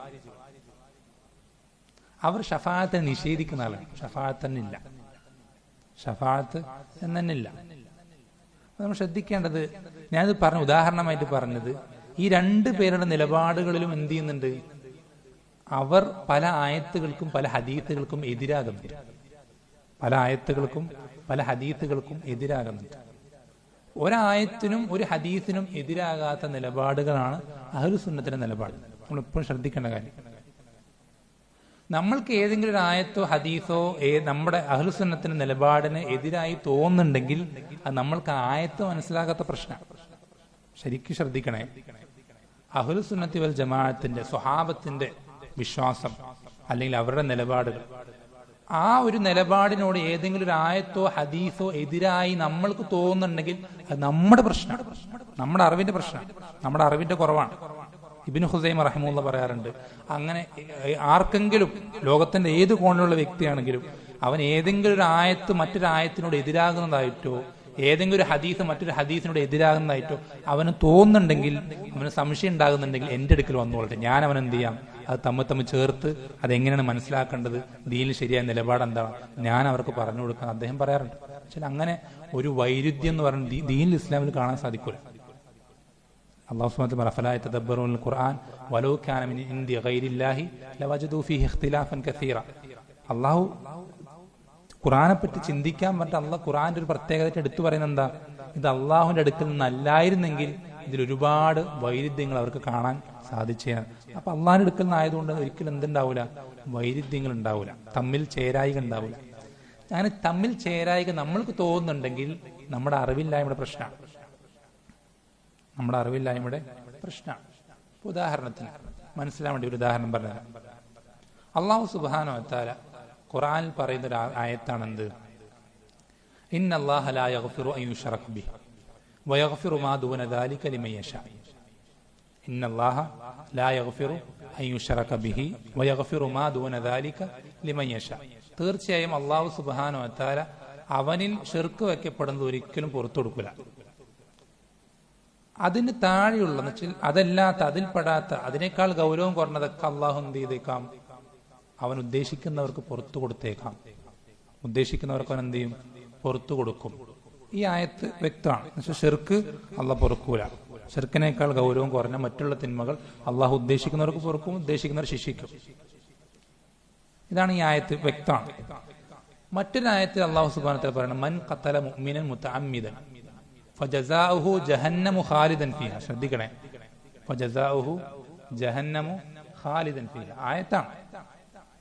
ഒരു മുഅ്മിനിനെ, മുഅ്മിനായ ഒരു ശരീരത്തെ മനഃപൂർവ്വം ഒരാൾ കൊന്നുകളഞ്ഞാൽ കൊലപാതകം, അതിന്റെ ശിക്ഷ എന്താ, ജസാഉഹു, അതിന്റെ ശിക്ഷ, അവനുള്ള പ്രതിഫലം ജഹന്നമു ഖാലിദൻ ഫീഹാ, കാലാകാലം നരകം, കാലാകാലം നരകാണ്. ശ്രദ്ധിക്കണം, ഈ കൊലപാതകം എന്നുള്ളത് ഷിർക്കിനേക്കാൾ വലുതാണോ ചെറുതാണോ? ഈ ആയത്തിൽ അല്ലാഹു സുബ്ഹാനഹു വ തആല പറയുന്നത് അവൻ ഉദ്ദേശിക്കുന്നവർക്ക് പുറത്തു കൊടുക്കുന്ന, ഖാലിദൻ ആണെന്ന് പറഞ്ഞാൽ അതിന്റെ അർത്ഥം നല്ല പുറത്തു കൊടുക്കൂല. അപ്പൊ ഇതെങ്ങനെയാ, രണ്ടും ആയത്തുകൾ തന്നെ, രണ്ടും ആയത്തുകൾ തന്നെയാണ്. അപ്പൊ ഇങ്ങനെ പ്രത്യക്ഷത്തിൽ നമ്മൾക്ക് എന്ത് ചെയ്യുന്നുണ്ട്, ഇങ്ങനെ ഒരു വൈരുദ്ധ്യം തോന്നുന്നുണ്ടെങ്കിൽ മനസ്സിലാക്കിക്കോ, അത് നമ്മുടെ അറിവിന്റെ പ്രശ്നമാണ്. ഖുർആനിൽ വൈരുദ്ധ്യങ്ങളില്ല, ഖുർആനിലല്ല ദീനിൽ ഇസ്ലാമിൽ എന്തില്ല, വൈരുദ്ധ്യങ്ങളില്ല. നമ്മൾക്കങ്ങനെ വൈരുദ്ധ്യം തോന്നുന്നുണ്ടെങ്കിൽ അത് നമ്മുടെ അറിവിന്റെ പ്രശ്നമാണ്, നമ്മുടെ അറിവിന്റെ പ്രശ്നം. ഇവിടെ എന്താ ഈ ആയത്തിന്റെ അർത്ഥം എന്താ, ശരിക്കും ആ ഒരു തിന്മ, അതിന്റെ മ്ലേച്ഛതയും അതിന്റെ ഗൗരവവും കൊണ്ട് ശരിക്കും അതിന് നൽകേണ്ടിയിരുന്ന ശിക്ഷ എന്തായിരുന്നു, കാലാകാലം നരകം ശിക്ഷയായിരുന്നു. പക്ഷെ അല്ലാഹു സുബ്ഹാനഹു വ തആല അവന്റെ റഹ്മത്ത് കൊണ്ട് എന്ത് ചെയ്തിട്ടുണ്ട്, ശിർക്കല്ലാത്തതിനൊക്കെ അവന്റെ മശീഅത്തിന് എന്ന് വെച്ചാൽ അവൻ ഉദ്ദേശിക്കുന്നവർക്ക് പുറത്തു കൊടുക്കും, ഉദ്ദേശിക്കുന്നവരെ ശിക്ഷിക്കും. അത് അല്ലാഹു സുബ്ഹാനഹു വ തആല നമുക്ക് പഠിപ്പിച്ചു തന്നിട്ടുണ്ട്. വെച്ചാൽ ആ പ്രവർത്തനത്തിന് കിട്ടേണ്ടിയിരുന്ന ശിക്ഷ ഏതാണ്, പക്ഷെ അല്ലാഹു എന്ത് ചെയ്യില്ല, അതങ്ങനെ പറയുന്നത് എന്താ, ആ തിന്മയുടെ ഗൗരവം മനസ്സിലാക്കാൻ വേണ്ടിയിട്ട്. പക്ഷെ ആ തിന്മ അല്ലാഹു സുബ്ഹാനഹു വ തആല എന്ത് ചെയ്യില്ല, ആ ഒരു രൂപത്തിൽ ശിക്ഷിക്കുകയില്ല, കാലാകാലം ശിക്ഷിക്കുകയില്ല എന്ന് അല്ലാഹു സുബ്ഹാനഹു വ തആല എന്ത് ചെയ്തിട്ടുണ്ട്, പഠിപ്പിച്ചു തന്നിട്ടുണ്ട്. അപ്പൊ ഇങ്ങനെ ദീനുൽ ഇസ്ലാം യാതൊരു എന്തില്ലാത്തതാണ്, കലർപ്പില്ലാത്തതാണെന്നും അതിൽ യാതൊരു വൈരുദ്ധ്യങ്ങളില്ല എന്നൊക്കെ മനസ്സിലാക്കണമെങ്കിൽ എന്തു വേണം, അതിനൊക്കെ സഹായിക്കുന്ന അറിവാണെന്ത്, ഉസൂൽ ഫിഖ് എന്നുള്ള അറിവ്. അതിനൊക്കെ സഹായിക്കുന്ന അറിവാണ് ഉസൂൽ ഫിഖ് എന്നുള്ള അറിവ്. അതുപോലെ തന്നെ അതുമായി ബന്ധപ്പെട്ട് ഒരു കാര്യം സൂചിപ്പിക്കാനുള്ളത്, ഉസൂൽ ഫിഖുമായി ബന്ധപ്പെട്ട് ഒരു കാര്യം സൂചിപ്പിക്കും. നമ്മൾ നേരത്തെ പറഞ്ഞ ആ ഒരു ഉദാഹരണം, ഖുർആനും സുന്നത്തുമാകുന്ന കോട്ട. ഈ കോട്ടയുടെ അതിർവരമ്പ് അല്ലെങ്കിൽ അതിന്റെ ചുറ്റുമതിലോ അല്ലെങ്കിൽ എന്താ പറയാ, ആ ഒരു അതിന്റെ ബൗണ്ടറി, അതാണ് ഇജ്മാ. എന്താണ് ഇജ്മാ? ഇജ്മാ എന്ന് വെച്ചാൽ ഒരു വിഷയത്തിൽ രണ്ടാമതൊരു അഭിപ്രായം ഇല്ല സ്വഹാബത്തിനിടയിൽ, അല്ലെങ്കിൽ താബീങ്ങൾക്കിടയിൽ, അല്ലെങ്കിൽ ഏതെങ്കിലും ഒരു കാലഘട്ടത്തിലെ മുജ്തഹിദീങ്ങളായ, എന്ന് വെച്ചാൽ ഉസൂൽ ഫിഖിന്റെ ആ ഒരു രൂപത്തിൽ നമ്മൾ നേരത്തെ പറഞ്ഞ മൂന്നാമത്തെ മസ്അലയായി വിഭാഗത്തിൽ പറഞ്ഞ ആ ഒരു ഉസൂൽ ഫിഖിന്റെ എന്ന് വെച്ചാൽ തെളിവുകൾ ഖുർആനിൽ നിന്ന് മനസ്സിലാക്കിയെടുക്കാൻ സാധിക്കുന്ന പണ്ഡിതന്മാർ, അത്തരം ആളുകൾ ഒരു വിഷയത്തിൽ രണ്ടാലൊരു അഭിപ്രായം അവർ പറയുന്നില്ല, ആ വിഷയത്തിൽ അവർക്ക് ഒരൊറ്റ അഭിപ്രായമുള്ളൂ എങ്കിൽ അങ്ങനെയുള്ള കാര്യങ്ങൾക്കാണ് ഇജ്മാ എന്ന് പറയുന്നത്. ആ വിഷയത്തിൽ ഇജ്മാ ഉണ്ടെന്ന് പറഞ്ഞാൽ ആ വിഷയത്തിൽ രണ്ടാമതൊരു അഭിപ്രായം ഇല്ല. ആ വിഷയത്തിൽ രണ്ടാമത് ഒരു അഭിപ്രായം ഇല്ല. ഈ ഇജ്മാ ദീനിൽ തെളിവാണ്. ഈ ഇജ്മാ എന്നുള്ളത് ദീനിൽ തെളിവാണ്. എന്ന് വെച്ചാൽ സഹാബത്ത് എല്ലാവരും ഒരു കാര്യം ദീനിന്റെ വിഷയത്തിൽ ഇങ്ങനെയാണ് മനസ്സിലാക്കിയിട്ടുള്ളതെങ്കിൽ അതെന്താണ്? ഈ ദീനിൽ തെളിവാണ്. അത് ദീനിൽ തെളിവാണ്. ഉദാഹരണത്തിന് അല്ലാഹു സുബ്ഹാനഹു വ തആല പറഞ്ഞത് അർ-റഹ്മാനു അലൽ അർശിസ്തവ. അർ-റഹ്മാനു അലൽ അർശിസ്തവ. റഹ്മാനായ അല്ലാഹു സുബ്ഹാനഹു വ തആല അർശിന്റെ മുകളിൽ ഇസ്തിവ ആയിട്ടുണ്ട്. അർശിന്റെ മുകളിൽ ഇസ്തിവ ആയിട്ടുണ്ട്. എന്താണ് ഇസ്തിവ എന്നുള്ള വാക്കിന്റെ അർത്ഥം? എന്താ അർത്ഥം?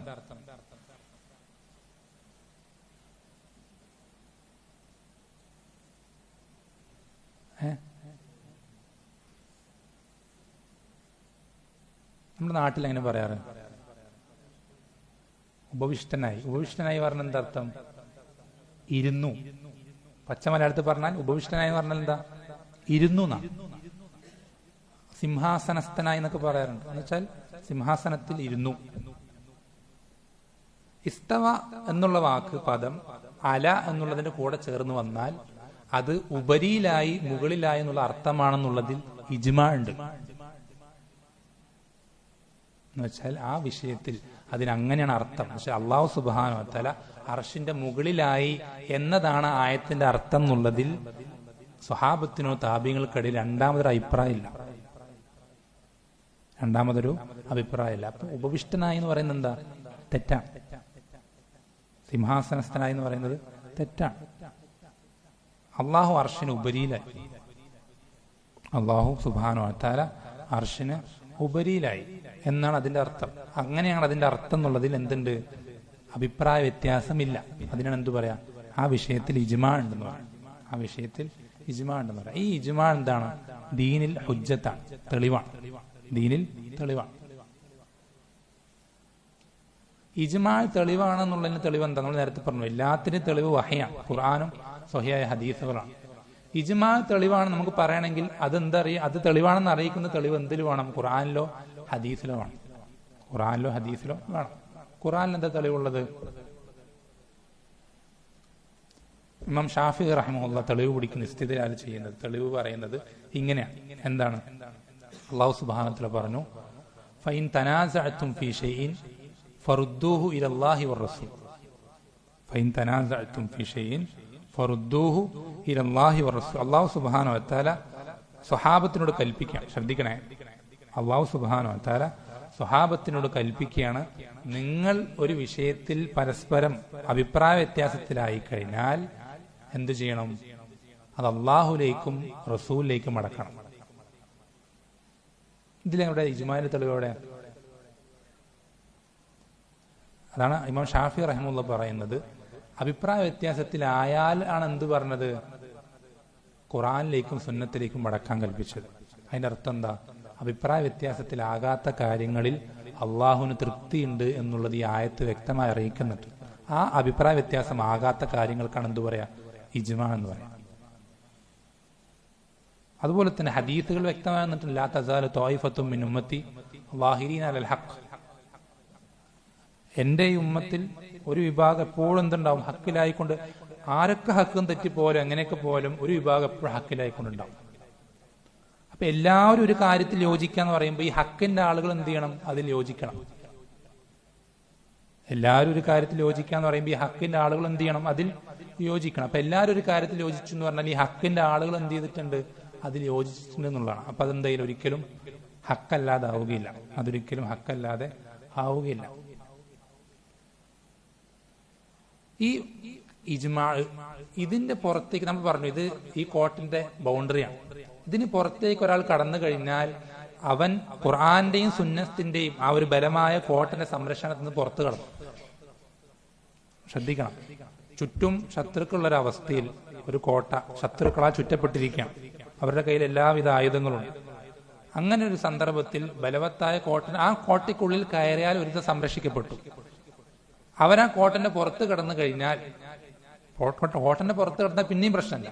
ആ കോട്ടന്റെ ബൗണ്ടറി, അതിന് ചുറ്റുമതിൽ, അതിന്റെയും പുറത്ത് കടന്നു കഴിഞ്ഞാൽ അവന് പിന്നെ യാതൊരു സംരക്ഷണവും ഇല്ല. അവനെന്താ സംഭവിക്കുന്ന ആർക്കും പറയാൻ കഴിയില്ല. ഇജ്മാഅകൾക്കെതിരായി കഴിഞ്ഞാലുള്ള അവസ്ഥ എങ്ങനെയാണ്? ഒരാൾ ഇജ്മാഅകൾക്കെതിരായി കഴിഞ്ഞാലുള്ള അവസ്ഥ എങ്ങനെയാണ്? ഷെയ്ഖുൽ ഇസ്ലാം പറഞ്ഞതുപോലെ ഒരാൾ ഉദറുകളില്ലാത്ത രൂപത്തിൽ ഏതെങ്കിലും ഒരു ഇജ്മാഅിനെതിരായി കഴിഞ്ഞാൽ അവനോട് ബിദ്അത്തുകാരോട് പെരുമാറുന്ന പോലെ അവനും മുബ്തദിയാവും. വ്യക്തിപരമായി തബ്ദീൽ ചെയ്യുന്ന വേറെ വിഷയം. പക്ഷെ അവൻ ബിദ്അത്തുകാരുടെ ഗണത്തിലേക്ക് ഉൾപ്പെടുത്താൻ പറ്റുന്ന, നമ്മൾ അഹ്ലുസുന്നത്തി വൽ ജമാഅത്ത് അല്ലാതായി മാറും. നമ്മൾ ഖുർആന്റെയും സുന്നത്തിന്റെയും ആളല്ലാതായി തീരും. എപ്പോ? ഇജ്മാഇനെതിരാകുമ്പോൾ. നമ്മൾ ഒരിക്കലും എന്ത് ചെയ്യാൻ പാടില്ല? ഒരു ഇജ്മാഇന് പോലും നമ്മൾ എതിരാകാൻ പാടില്ല. നമ്മൾ ഇജ്മാഇനെതിരായി കഴിഞ്ഞാൽ നമ്മൾ എന്തിനെതിരായി എന്നർത്ഥം? ഖുർആനും സുന്നത്തിനെതിരായി എന്നർത്ഥം. ഖുർആനും സുന്നത്തിനും എതിരായി. ഒരു ഉദാഹരണം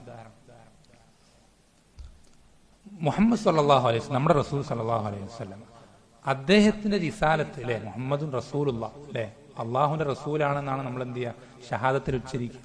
ഈ റിസാലത്ത് എന്നുള്ളത് നബി സല്ലല്ലാഹു അലൈഹി വസല്ലമയ്ക്ക് വഹി നൽകപ്പെട്ട ആ സമയം മുതൽക്ക് ഖിയാമത്ത് നാൾ വരേക്കുള്ള ഓരോരുത്തർക്കും ഇത് ബാധകമാണെന്ന് വെച്ചാൽ അത് പാലിക്കലും പിൻപറ്റലും നിർബന്ധമാണെന്നുള്ളതിൽ ഇജ്മാ ഉണ്ട്. എന്നുവെച്ചാൽ ഒരാൾക്കും എന്ത് ചെയ്യാൻ കഴിയില്ല, അതിൽ നിന്ന് ഒഴിവായി നിൽക്കാൻ പറ്റൂല. ഒരാൾക്കും അതിൽ നിന്ന് ഒഴിവായി നിൽക്കാൻ പറ്റൂല. ഇത് ഇജ്മാ ഉള്ള വിഷയം. നമുക്കൊക്കെ അറിയുന്ന കാര്യം. നമ്മൾ ശ്രദ്ധിക്കണം.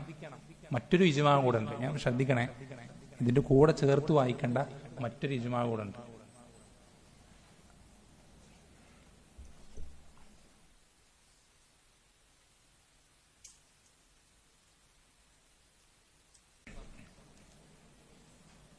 ദീനിൽ നിന്ന് നമ്മളെ പുറത്തു കടക്കാതെ, അഹ്ലുസുന്നത്തി വൽ ജമാഅത്തിൽ നിന്ന് പുറത്തു പോകാതെ നമ്മളെ സംരക്ഷിക്കുന്ന സംരക്ഷണ കവചമാണ് ഇജ്മാഅുകൾ എന്നുള്ളത്.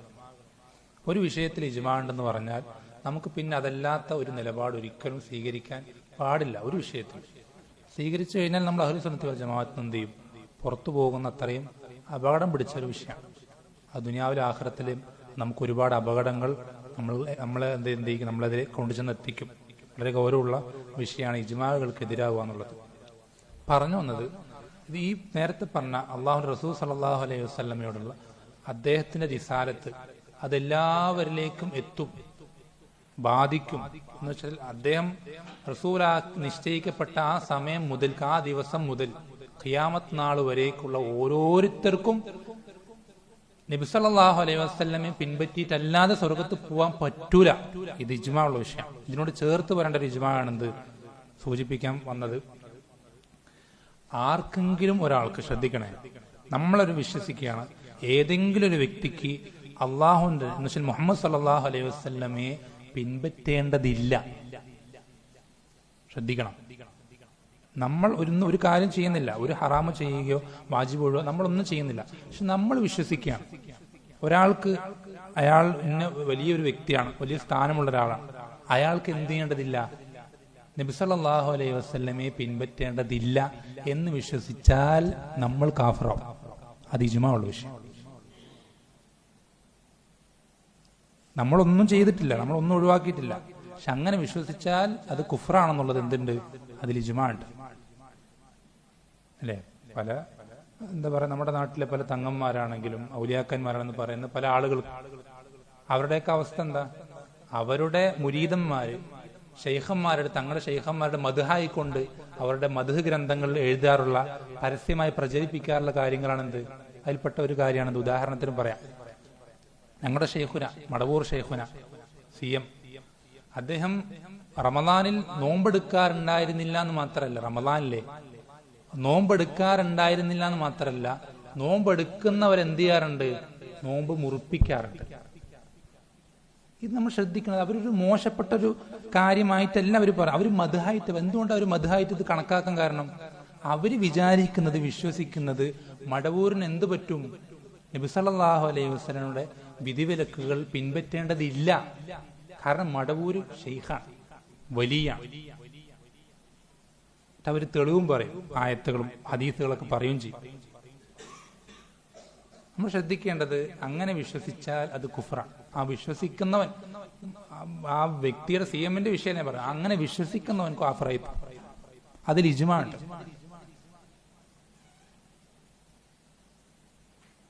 അപ്പൊ ഇതൊക്കെയാണ് പ്രധാന, വളരെ വലിയൊരു വിഷയമാണ്. ചുരുക്കി പറയുന്നത് പ്രധാനപ്പെട്ട, നിങ്ങൾക്ക് അതിന്റെ ഗൗരവവും പ്രാധാന്യം മനസ്സിലാകാൻ വേണ്ടി വളരെ പ്രധാനപ്പെട്ട പോയിന്റുകൾ പറഞ്ഞു എന്നേ ഉള്ളൂ. ഇത് ഒന്നാമത്തെ ഭാഗമാണ്. എന്നുവെച്ചാൽ തെളിവുകൾ. നമ്മൾ പറഞ്ഞു ഉസൂൽ ഫിഖ് എന്നുള്ള 3 കാര്യങ്ങളാണ് പറഞ്ഞു. അതിൽ ഒന്നാമത്തെ ഭാഗമാണ് ഈ തെളിവുകൾ എന്നുള്ളത്. അതുമായി ബന്ധപ്പെട്ട ചില പ്രധാനപ്പെട്ട കാര്യങ്ങൾ പറഞ്ഞു. രണ്ടാമത്തെ, ഈ തെളിവുകളിൽ നിന്ന് എങ്ങനെയാണ് തെളിവ് പിടിക്കേണ്ടത്, എങ്ങനെയാണ് ഒരായത്ത് അതിന് വാജിബിനെയാണ് അറിയിക്കുന്നത്, അതെങ്ങനെ മനസ്സിലാക്കാൻ പറ്റുക, അത് സുന്നത്തിനാണ് അറിയിക്കുന്നത്, എങ്ങനെ മനസ്സിലാക്കാൻ പറ്റുക, ഇങ്ങനെ കുറേ കാര്യം. അതിന് ഭാഷാപരമായിട്ടും അതല്ലാത്തതുമായ ഒരുപാട് നിയമങ്ങളുണ്ട്. ഒരുപാട് നിയമങ്ങൾ അതുമായി ബന്ധപ്പെട്ടതുണ്ട്. അത് എന്താ പറയാ, അത് അറബി ഭാഷ അതിന്റെ അടിസ്ഥാനങ്ങൾ പഠിക്കുകയും നമ്മൾ അതിന് സാന്ദർഭികമായി സൂചിപ്പിക്കുകയാണ്. ഈ ദീനുൽ ഇസ്ലാം എന്ന് പറയുന്നത് അതിൽ അറബി ഭാഷയ്ക്കുള്ള സ്ഥാനം വളരെ വലുതാണ്. വളരെ ശ്രദ്ധിക്കേണ്ടതുണ്ട്. അറബി ഭാഷ പഠിക്കാത്ത ഒരാൾ, അവന്റെ ദീനും അറബി ഭാഷ പഠിച്ച ഒരാളുടെ ദീനും ഒരിക്കലും സമാവില്ല. വളരെ ശ്രദ്ധിക്കണം. നിങ്ങൾക്ക് സാധിക്കുന്ന വഴികളിലൂടെയൊക്കെ നിങ്ങൾ അറബി ഭാഷ പഠിക്കാൻ ശ്രമിക്കണം. എന്തു കൊടുത്തിട്ടും നിങ്ങൾക്ക് പറ്റാവുന്നത്ര നിങ്ങൾ എന്ത് ചെയ്യണം, അറബി ഭാഷ പഠിക്കാൻ കൃത്യമായി മനഹജ് അഖീദയ്ക്കുള്ള ആളുകളാണെങ്കിൽ പ്രത്യേകിച്ചും നിങ്ങൾ എങ്ങനെയെങ്കിലും അവരുടെ കൂടെ കൂടി അവരിൽ നിന്ന് അറബി ഭാഷ പഠിച്ചെടുക്കാൻ നിങ്ങൾ ആവുന്ന രൂപത്തിലൊക്കെ പരിശ്രമിക്കണം. ഓരോരുത്തരും അറബി ഭാഷ പഠിക്കുന്നതുകൊണ്ടുള്ള സ്വാധീനം വളരെ വലുതാണ്. അത് ഉസൂൽ ഫിഖിലും വളരെയധികം പ്രാധാന്യമുള്ളൊരു ഭാഗമാണ് അറബി ഭാഷയുടെ ഭാഗം എന്നുള്ളത്. വളരെയധികം ശ്രദ്ധിക്കേണ്ടതാണ്. അപ്പോൾ നമ്മൾക്കറിയാം, നമ്മൾ സാന്ദർഭിക സൂചിപ്പിച്ചാണ്, ഖുർആനും സുന്നത്തും പറഞ്ഞിട്ട് തന്നെയാണ് എന്ത് ചെയ്യുക, ബിദ്അത്തിന്റെ ആളുകൾ എന്തൊരു കാര്യം പറയുമ്പോഴും എന്ത് ചെയ്യും, ബിദ്അത്തിന്റെ ആളുകൾ ഖുർആനും സുന്നത്തും തെളിവ് പറയും. ഇപ്പൊ നിങ്ങളൊന്ന് ആലോചിച്ച് നോക്കിയേ, മക്കാ മുശ്രിക്കുകൾക്ക് പോലും അറിയുന്ന കാര്യമാണ് എന്ത്, ലോകത്തെല്ലാം നിയന്ത്രിക്കുന്നത് അള്ളാഹു സുബ്ഹാനഹു വ തആല മാത്രമാണ്. അത് ഖുർആനിൽ അള്ളാഹു സുബ്ഹാനഹു വ തആല എടുത്ത് പറഞ്ഞിട്ടുണ്ട്. അവരോട് ഭൂമിയെ സൃഷ്ടിച്ചത് ആരാണെന്നും അവർക്ക് റിസ്ക് നൽകുന്നത് ആരാണെന്നും അവരെ കാര്യങ്ങൾ നിയന്ത്രിക്കുന്ന ആരാണെന്ന് ചോദിച്ചാൽ അവർ പറയും ഫസയഖൂലൂന അല്ലാഹു ആണെന്ന് അവർ പറയും. അവർക്കതിൽ യാതൊരു സംശയമില്ല. ആ ഒരു അടിസ്ഥാനം പോലും, ആ ഒരു നഗ്ന സത്യം പോലും അതിന് എതിരാകുന്ന കാര്യം നമ്മുടെ നാട്ടിൽ പ്രചരിപ്പിക്കുന്നത് ഖുർആന്റെ ആയത്ത് തെളിപിടിച്ചിട്ടാണ്. ശ്രദ്ധിക്കണം. ഏതൊരു പച്ചയായ മുസ്ലിമിനും ചെറിയൊരു കുട്ടിക്ക് പോലും അറിയുന്ന യാഥാർത്ഥ്യത്തിന് എതിരാകുന്ന പച്ചയായ കുഫർ പറയാൻ തെളിവ് പിടിക്കുന്നുണ്ട് ആയത്താണ്.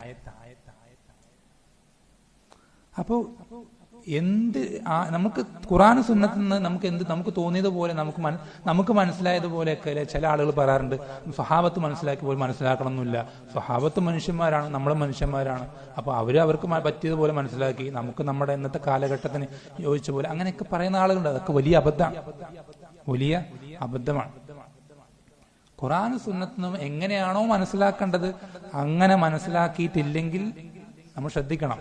നബി സല്ലല്ലാഹു അലൈഹി വസല്ലം പറഞ്ഞത് ഹലാകു ഉമ്മത്തി ഫി ഹാദൽ കിതാബ്, എന്റെ ഉമ്മത്തിന്റെ നാശം ഈ ഖുർആനിലാണെന്ന് നബി സല്ലല്ലാഹു അലൈഹി വസല്ലം പറഞ്ഞു. എന്നിങ്ങനെ ഖുർആൻ അല്ലാഹ് ഹിദായത്ത് ഇറക്കിയതല്ലേ, ഹുദൻ ലിൽ മുത്തഖീൻ. പക്ഷേ യുദില്ലു ബിഹി കസീറ, ഖുർആൻ കൊണ്ട് തന്നെ അല്ലാഹ് എന്ത് ചെയ്യും, പലരെയും വഴിതെറ്റിക്കും. അതെങ്ങനെയാ, ഖുർആൻ എങ്ങനെയാണ് അതിന് തെളിവ് പിടിക്കേണ്ടത് അതൊന്നും പഠിക്കാതെ, അതിൽ സ്വഹാബത്തിന്റെ മാതൃക മനസ്സിലാക്കാതെ ഖവാരിജുകൾ അങ്ങനെ പഠിച്ചു പോയത് ചിന്തിച്ചു നോക്ക്. യഖറഊനൽ ഖുർആൻ, ഖുർആൻ പാരായണം ചെയ്യുന്നവരാണ്. എത്രത്തോളം നിങ്ങൾ അവരുടെ നിസ്കാരം കണ്ടാൽ നിങ്ങൾക്ക് നിസ്കാരത്തോട് നിങ്ങൾക്ക് എന്ത് ചെയ്യും, നാണം തോന്നും. പക്ഷെ നമ്മളെത്ര കുറഞ്ഞു പോയി എന്ന് തോന്നും ആരുടെ ഇബാദത്തുകൾ കണ്ടാൽ, ഖവാരിജുകൾ കണ്ടാൽ. അത്ര ഇബാദത്തുകൾ ചെയ്തിരുന്ന, ഖുർആൻ പാരായണം ചെയ്തിരുന്ന ആളുകൾ അവരെങ്ങനെയാണ് ബിദ്അത്തുകാരായി? നബി സല്ലല്ലാഹു അലൈഹി വസല്ലം പറ്റി പറഞ്ഞ കിലാബുന്നാർ, നരകത്തിന്റെ നായ്ക്കളെന്നായി. എങ്ങനെ ആ രൂപത്തിലേക്കായത്? അവർ ഖുർആൻ കൊണ്ട് തന്നെയാണ് തെളിവ് പിടിക്കുന്നത്. പക്ഷെ തെളിവ് പിടിക്കേണ്ടതിന് കുറെ അടിസ്ഥാനങ്ങളുണ്ട്. അതാണ് ഈ ഉസൂൽ ഫിഖിന്റെ രണ്ടാമത്തെ ഭാഗം. ഉസൂൽ ഫിഖിന്റെ രണ്ടാമത്തെ ഭാഗം എന്നുള്ളത് അതിൽ ഏറ്റവും പ്രധാനപ്പെട്ട ഒരു കാര്യം മാത്രം ഞാൻ പറയാം, മനസ്സിലാൻ വേണ്ടി പറയാം. ഈ ഇജ്മാഇനെതിരാവത്, നമ്മൾ ഒരു കാര്യം തെളിവ് പിടിക്കുമ്പോൾ ആ വിഷയത്തിൽ ഒരു ഇജ്മാ വന്നിട്ടുണ്ട്, ഈ ആയത്തിന്റെ അർത്ഥം ഇങ്ങനെയാണെന്ന് ഇജ്മാ ഉണ്ടെങ്കിൽ പിന്നെ ആ വിഷയത്തിൽ നമ്മൾ വകയായിട്ട് എന്ത് ചെയ്യാൻ പാടില്ല, പ്രത്യേക ഒരു അർത്ഥം അവിടെ പറയാൻ പാടില്ല. എത്ര വലിയ പണ്ഡിതനാണ് ശരി. ഒരു വിഷയത്തിൽ ഒരു ആയത്തിന്റെ അർത്ഥത്തിൽ, ഒരു ഹദീസിന്റെ അർത്ഥത്തിൽ ഇജ്മാ ഉണ്ടെങ്കിൽ നമ്മൾ അതിനെതിരാവാൻ പാടില്ല. ഇപ്പൊ നേരത്തെ പറഞ്ഞ ഈ അള്ളാഹുവിന് പുറമെ മുദബ്ബിർ ഉണ്ട്, ലോകത്തെ നിയന്ത്രിക്കുന്നത് CM ആണെന്നൊക്കെ പറയുന്ന ആളുകൾ, അതിന് തെളിവ് പിടിക്കുന്ന ആയത്ത് എന്താ? ഫൽ മുദബ്ബിറാത്തി അമ്ര. മനസ്സിലാൻ വേണ്ടി പറയാം.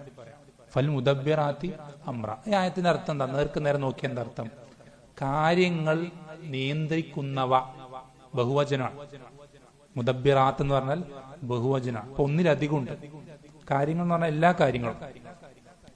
അപ്പൊ എല്ലാ കാര്യങ്ങളും നിയന്ത്രിക്കുന്നത് ഒന്നിലധികം എന്തൊക്കെ ഉണ്ട് എന്നാണ് ഈ ആയത്തിൽ പ്രത്യക്ഷമായിട്ടുള്ള അർത്ഥം. പക്ഷെ ഈ ആയത്തിന്റെ തഫ്സീറിൽ ഇജ്മാ ഉണ്ട്. എന്താണ് ഈ ആയത്തുകൊണ്ട് ഉദ്ദേശിക്കപ്പെടുന്നത്? എന്താ? അള്ളാഹുവിന്റെ കൽപ്പന പ്രകാരം അള്ളാഹു മഴ പെയ്യിക്കാൻ കൽപ്പിക്കുമ്പോൾ മഴ പെയ്യിപ്പിക്കുന്ന മലക്കുകൾ, കാറ്റ് വീശിക്കാൻ കൽപ്പിക്കുമ്പോൾ കാറ്റ് വീശിക്കുന്ന മലക്കുകൾ, ചെടി മുളപ്പിക്കാൻ കൽപ്പിക്കുന്ന ചെടി മുളപ്പിക്കുന്ന മലക്കുകൾ, ഈ മലക്കുകളാണ് മുദബ്ബിറാത്ത് കൊണ്ട് എന്നുള്ളതിൽ ഇജ്മാ ഉണ്ട്. അപ്പൊ ഒരു ഇജ്മാ നമ്മൾ എന്ത് ചെയ്യരുത്? ഏതെങ്കിലും നമ്മൾ നേരത്തെ പറഞ്ഞു ഇജ്മാനെതിരായി കഴിഞ്ഞാൽ നമ്മൾ പോയി, നമ്മൾ ആ സംരക്ഷണ കവചത്തിൽ നിന്ന് എന്ത് ചെയ്തു? കോട്ടയ്ക്കുള്ളിൽ നമ്മൾ പുറത്തു കടന്നു. നമ്മളെ എന്ത് അപകടം നമുക്ക് സംഭവിക്കാം, ദുനിയാവിലാണെങ്കിൽ ആഖിറത്തിലാണെങ്കിൽ.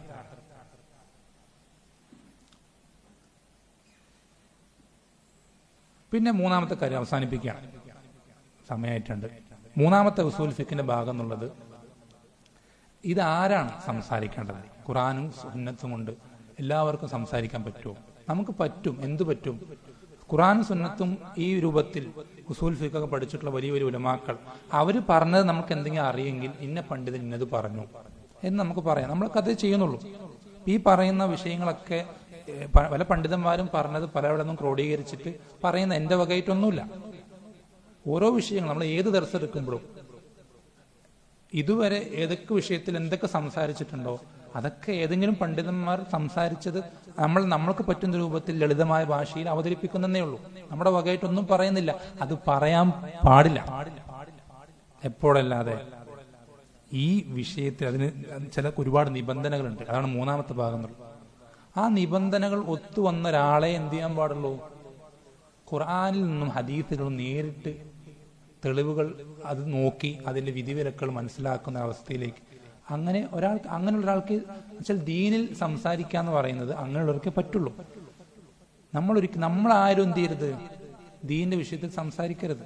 നമ്മൾ നേരത്തെ പറഞ്ഞു, ഒരു വിഷയം നമുക്ക് സംസാരിക്കണമെങ്കിൽ എന്ത് ചെയ്യണം? ആ വിഷയത്തിലുള്ള തെളിവുകളൊക്കെ നമ്മൾ ശേഖരിക്കണം. അതിന് തെളിവുകൾ എന്തൊക്കെയാണെന്ന് അറിയണം. നമുക്ക് എന്തൊക്കെ തെളിവുകൾ എന്ന് അറിയില്ല. ഒന്നാമത്തെ വിഷയം. ഈ തെളിവുകൾ ഖുറാനും സുന്നത്തും തന്നെ പ്രധാനപ്പെട്ടത് എടുത്തു വെച്ചാൽ തന്നെയും ഈ ഖുറാനിൽ എവിടേക്കാണ് ഈ വിഷയം പരാമർശിക്കുന്നത് നമുക്കറിയോ? ഏതെങ്കിലും ഒരു വിഷയം നമ്മളത് പറഞ്ഞാൽ ഖുറാനിൽ ഏതൊക്കെ ഭാഗങ്ങളാണ് ഈ വിഷയം പരാമർശിക്കുന്നത് നമുക്കറിയില്ല. അത് അറിയണം. എന്നിട്ട് അത് എന്ത് ചെയ്യണം? അത് ഒരുമിച്ച് കൊണ്ടുവരണം. അതുപോലെ തന്നെ ഹദീസ് ഗ്രന്ഥങ്ങൾ എത്ര ഉണ്ടെന്ന് അറിയാം. നിങ്ങൾക്ക് എത്ര വോള്യങ്ങൾ ഉണ്ടെന്ന് അറിയാം. ഈ ഗ്രന്ഥങ്ങളിൽ നിന്നൊക്കെ ഈ വിഷയവുമായി ബന്ധപ്പെട്ട കാര്യങ്ങൾ ഒരുമിച്ച് ചേർക്കണം. ചില്ലറ പണിയൊന്നുമല്ല. ഇതെല്ലാം ഒരുമിച്ച് ചേർന്ന് അതൊന്നിനും എതിരാകാത്തൊരു ആശയത്തിലേക്ക് വിധിയിലേക്ക് എത്തുക എന്ന് പറഞ്ഞാൽ അത്രയും അറിവുള്ളവർക്ക് മാത്രം പറ്റുന്ന കാര്യമാണ്. അങ്ങനെയുള്ളവർ ദീനിന്റെ വിഷയം സംസാരിച്ചാൽ നമ്മളത് എന്ത് ചെയ്യും? നിങ്ങൾക്ക് പറഞ്ഞുതരും.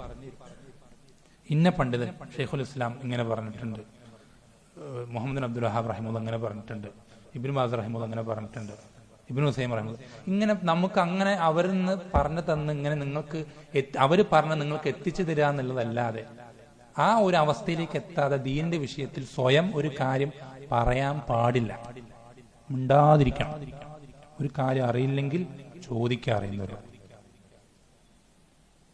അങ്ങനെ ചോദിച്ച് അറിവിന്റെ അടിസ്ഥാനത്തിൽ മാത്രം നമ്മൾ വെറുതെ ശക്കിന്റെ രൂപത്തിൽ ആയിരിക്കോ ശരിയായിരിക്കോ അല്ലയോ എന്നുള്ള ശക്കിൽ നമ്മൾ നമ്മുടെ ദീനിനെ കൊണ്ടുവരുത്. ആഖിറത്തിലെ ശക്കിലേക്ക് എത്തിക്കും. നമ്മൾ നരകത്തിലാണോ സ്വർഗത്തിലാണോ നമുക്ക് ശക്കുള്ള രൂപത്തിൽ നമ്മൾ ദുനിയാവ് ജീവിക്കരുത്. ഉറപ്പിലായിരിക്കണം. അതുകൊണ്ട് തന്നെ നമ്മൾ എന്ത് ചെയ്യണം? അറിവിന്റെ അടിസ്ഥാനത്തിലേ നമ്മൾ പ്രവർത്തിക്കാവൂ, വിശ്വസിക്കാവൂ, നിലപാടുകൾ സ്വീകരിക്കാവൂ. നമ്മുടെ വീട്ടിൽ നമ്മൾ സ്വീകരിച്ചു വരുന്ന ഉപ്പമാരുടെ വിശ്വാസങ്ങളൊക്കെയാണ് നമ്മൾ വിശ്വാസങ്ങളെ പഠിച്ചിട്ടുണ്ടാവുക. നമ്മുടെ വീട്ടിൽ അല്ലെങ്കിൽ നാട്ടുകാർ നിസ്കരിക്കുന്ന പോലെ നമ്മൾ നിസ്കരിക്കുന്നുണ്ടാവുക. ഇതൊക്കെ ശരിയായിക്കൊള്ളും യാതൊരു നിർബന്ധമില്ല. നമ്മൾ അറിയണം, നമ്മൾ പഠിക്കണം, ചോദിച്ച് മനസ്സിലാക്കണം. ഇതൊക്കെ ശരി തന്നെയാണോ, ദീനിൽ ഇങ്ങനെ തന്നെയാണോ എന്ന് ഉറപ്പുവരുത്തിയിട്ട് നമ്മൾ ഓരോ കാര്യങ്ങളും വിശ്വാസങ്ങളും പ്രവർത്തനങ്ങളും അങ്ങനെ ഉറപ്പുവരുത്താൻ നമ്മൾ തയ്യാറായിട്ടില്ലെങ്കിൽ നഷ്ടം നമുക്ക് മാത്രമാണ്. ഓരോ നമ്മൾക്ക് ഞാൻ ഇങ്ങനെ മരണപ്പെട്ട് ഈ രൂപത്തിൽ മരണപ്പെട്ട് കഴിഞ്ഞാൽ ഇൻഷാ അല്ലാഹ് റബ്ബ് സുബ്ഹാനഹു തിന്മകൾ പുറത്തു തരികയാണെങ്കിൽ എനിക്ക് സ്വർഗത്ത് പോകാൻ പറ്റും എന്നുള്ള ഉറപ്പിന്മേലായിരിക്കണം എന്ത് ചെയ്യേണ്ടത് നമ്മുടെ ജീവിതം മുന്നോട്ട് പോകേണ്ടത്. ആ ഉറപ്പ് വേണമെങ്കിൽ അറിവ് കൂടിയേ തീരും. അപ്പൊ ഈ രൂപത്തിൽ ഞാൻ പറഞ്ഞു വന്നത്, ഈ രൂപത്തിൽ അറിവില്ലാത്തവർ എന്ത് ചെയ്യാതിരിക്കുക, അവർക്ക് മാത്രമേ ദീനിന്റെ വിഷയങ്ങൾ സംസാരിക്കാൻ പാടുള്ളൂ. അതല്ലാത്തവർ മിണ്ടാതിരിക്കുക എന്നുള്ളതാണ് ദീനിൽ പഠിപ്പിച്ചു തന്നിട്ടുള്ളത്. ഇത് വളരെ ചുരുക്കത്തിൽ പറഞ്ഞതാണ്. ഒരുപാട് വലിയൊരു വിഷയമാണ്. ഇത് പറയുന്നതിന്റെ ചുരുക്കം ഇത്രയേ ഉള്ളൂ. ഇത് വളരെ എളുപ്പമുള്ളൊരു വിഷയമാണ്. ദീനിന്റെ വിഷയങ്ങൾ പൊതുവെ അങ്ങനെ തന്നെയാണ്. നമ്മൾ ദീൻ പഠിക്കാൻ പരമാവധി എന്ത് ചെയ്യുക, പരിശ്രമിക്കുക, സമയം കണ്ടെത്തുക. ഇത്തരം മജ്‌ലിസുകൾ പരമാവധി ഒഴിവാക്കാതെ നോക്കുക. നമ്മൾ പരമാവധി നേരത്തെ പറഞ്ഞതുപോലെ അറബി ഭാഷ നിങ്ങളൊന്ന് ആലോചിച്ച് നോക്കണം. റബ്ബ് സുബ്ഹാനഹു വ തആല നമ്മൾക്ക് ഇൽമിന്റെ വാതായനങ്ങൾ തുറന്നു തന്നിട്ടുണ്ട്. 24 മണിക്കൂറും ഇൽമു പഠിക്കാൻ ഉദ്ദേശിച്ചാൽ, ഒരാൾ ഉദ്ദേശിച്ചാൽ അവന് പറ്റുന്നൊരു കാലഘട്ടമാണിത്. 24 മണിക്കൂർ അങ്ങനത്തെ ഒരു കാലഘട്ടമാണ്. ഏത് ദർസ് വേണമെങ്കിലും ഏത് പണ്ഡിതന്റെ വേണമെങ്കിലും ഇഷ്ടം പോലെ കിട്ടും.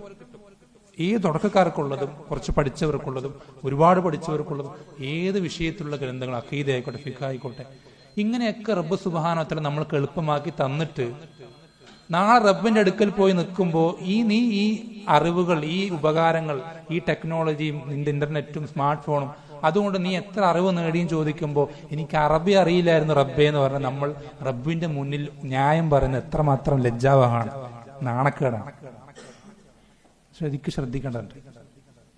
നമുക്ക് മുന്നിൽ അറിവുകൾ കരസ്ഥമാക്കാൻ എന്തൊക്കെ തടസ്സങ്ങളുണ്ടോ ആ തടസ്സങ്ങൾ നമ്മൾ ചാടിക്കെടുക്കാം, മറികടക്കാം. അതിപ്പോൾ അറബി ഭാഷയാണെങ്കിൽ അറബി ഭാഷ മറികടക്കുക. നമ്മൾ എന്തൊക്കെ ഭാഷകൾ പഠിക്കാറുണ്ട് ജോലിക്കും ദുനിയാവിന്റെ പല ആവശ്യങ്ങൾക്കും വേണ്ടി. നമ്മുടെ മാതൃഭാഷ മാത്രം നമുക്കറിയാം അല്ല, പ്രത്യേകിച്ച് ഇംഗ്ലീഷ് ഭാഷ വളരെയധികം പഠിക്കാൻ പ്രയാസമുള്ളൊരു ഭാഷയാണ്. ആ ഭാഷയുടെ 10-1 പോലും പ്രയാസമില്ല അറബി ഭാഷ പഠിക്കാൻ. 10-1 പോലും ഇല്ല. അത്രയധികം എളുപ്പമുള്ള ഭാഷയാണ്. ആ ഭാഷ പഠിച്ചാൽ കിട്ടുന്ന ഗുണങ്ങളാണെങ്കിൽ ഒട്ടനവധിയാണ്. പറഞ്ഞ സമയമായിട്ടുണ്ട്, ഒട്ടനവധിയാണ്. അങ്ങനെ ആ അറബി ഭാഷ പഠിച്ചു കഴിഞ്ഞാൽ പിന്നെ നിങ്ങളുടെ നിസ്കാരം ഇപ്പോഴത്തെ നിസ്കാരം പോലെ ആവൂല. നിങ്ങളുടെ ഖുർആൻ പാരായണം ഇപ്പോഴത്തെ ഖുർആൻ പാരായണം പോലെ ആവൂല. രണ്ട് തരാണ്. അവരൊന്ന് ആന ആടും പോലെയാണ്. വലിയ വ്യത്യാസമുണ്ട്. അത് ഞാൻ വാക്കുകൾ കൊണ്ട് വർണ്ണിക്കാൻ പറ്റുന്നല്ല, നിങ്ങൾ അനുഭവിച്ച് തന്നെ മനസ്സിലാക്കണം. ഓരോ ദിക്റുകൾ പോലും അതൊക്കെ പല കാര്യങ്ങളും നമ്മൾ എന്ത് ചെയ്യും, അത് നമ്മളിൽ വളരെയധികം സ്വാധീനം ചെലുത്തും. അപ്പൊ നമ്മൾ വളരെയധികം ശ്രദ്ധിക്കുക. നമ്മൾ ചുരുക്കത്തിൽ ഇത്രയേ ഉള്ളൂ, നമ്മൾ പരമാവധി ദീന്റെ വിഷയങ്ങൾ പഠിക്കാൻ, അത് വളരെ ആഴത്തിൽ പഠിക്കാൻ പറ്റുമെങ്കിൽ വളരെ ആഴത്തിൽ തന്നെ പഠിക്കാൻ. എത്രത്തോളം നമുക്ക് ഇൽമുണ്ടോ അത്രത്തോളം നല്ലതാണ്. ഇമാം ഷാഫി റഹിമഹുല്ലാഹ് പറഞ്ഞ ദുനിയാവിലെ ആഖിറത്തിലും എല്ലാ ഖൈറിന്റെ അടിസ്ഥാനം ശറഈ ഇൽമാണ്.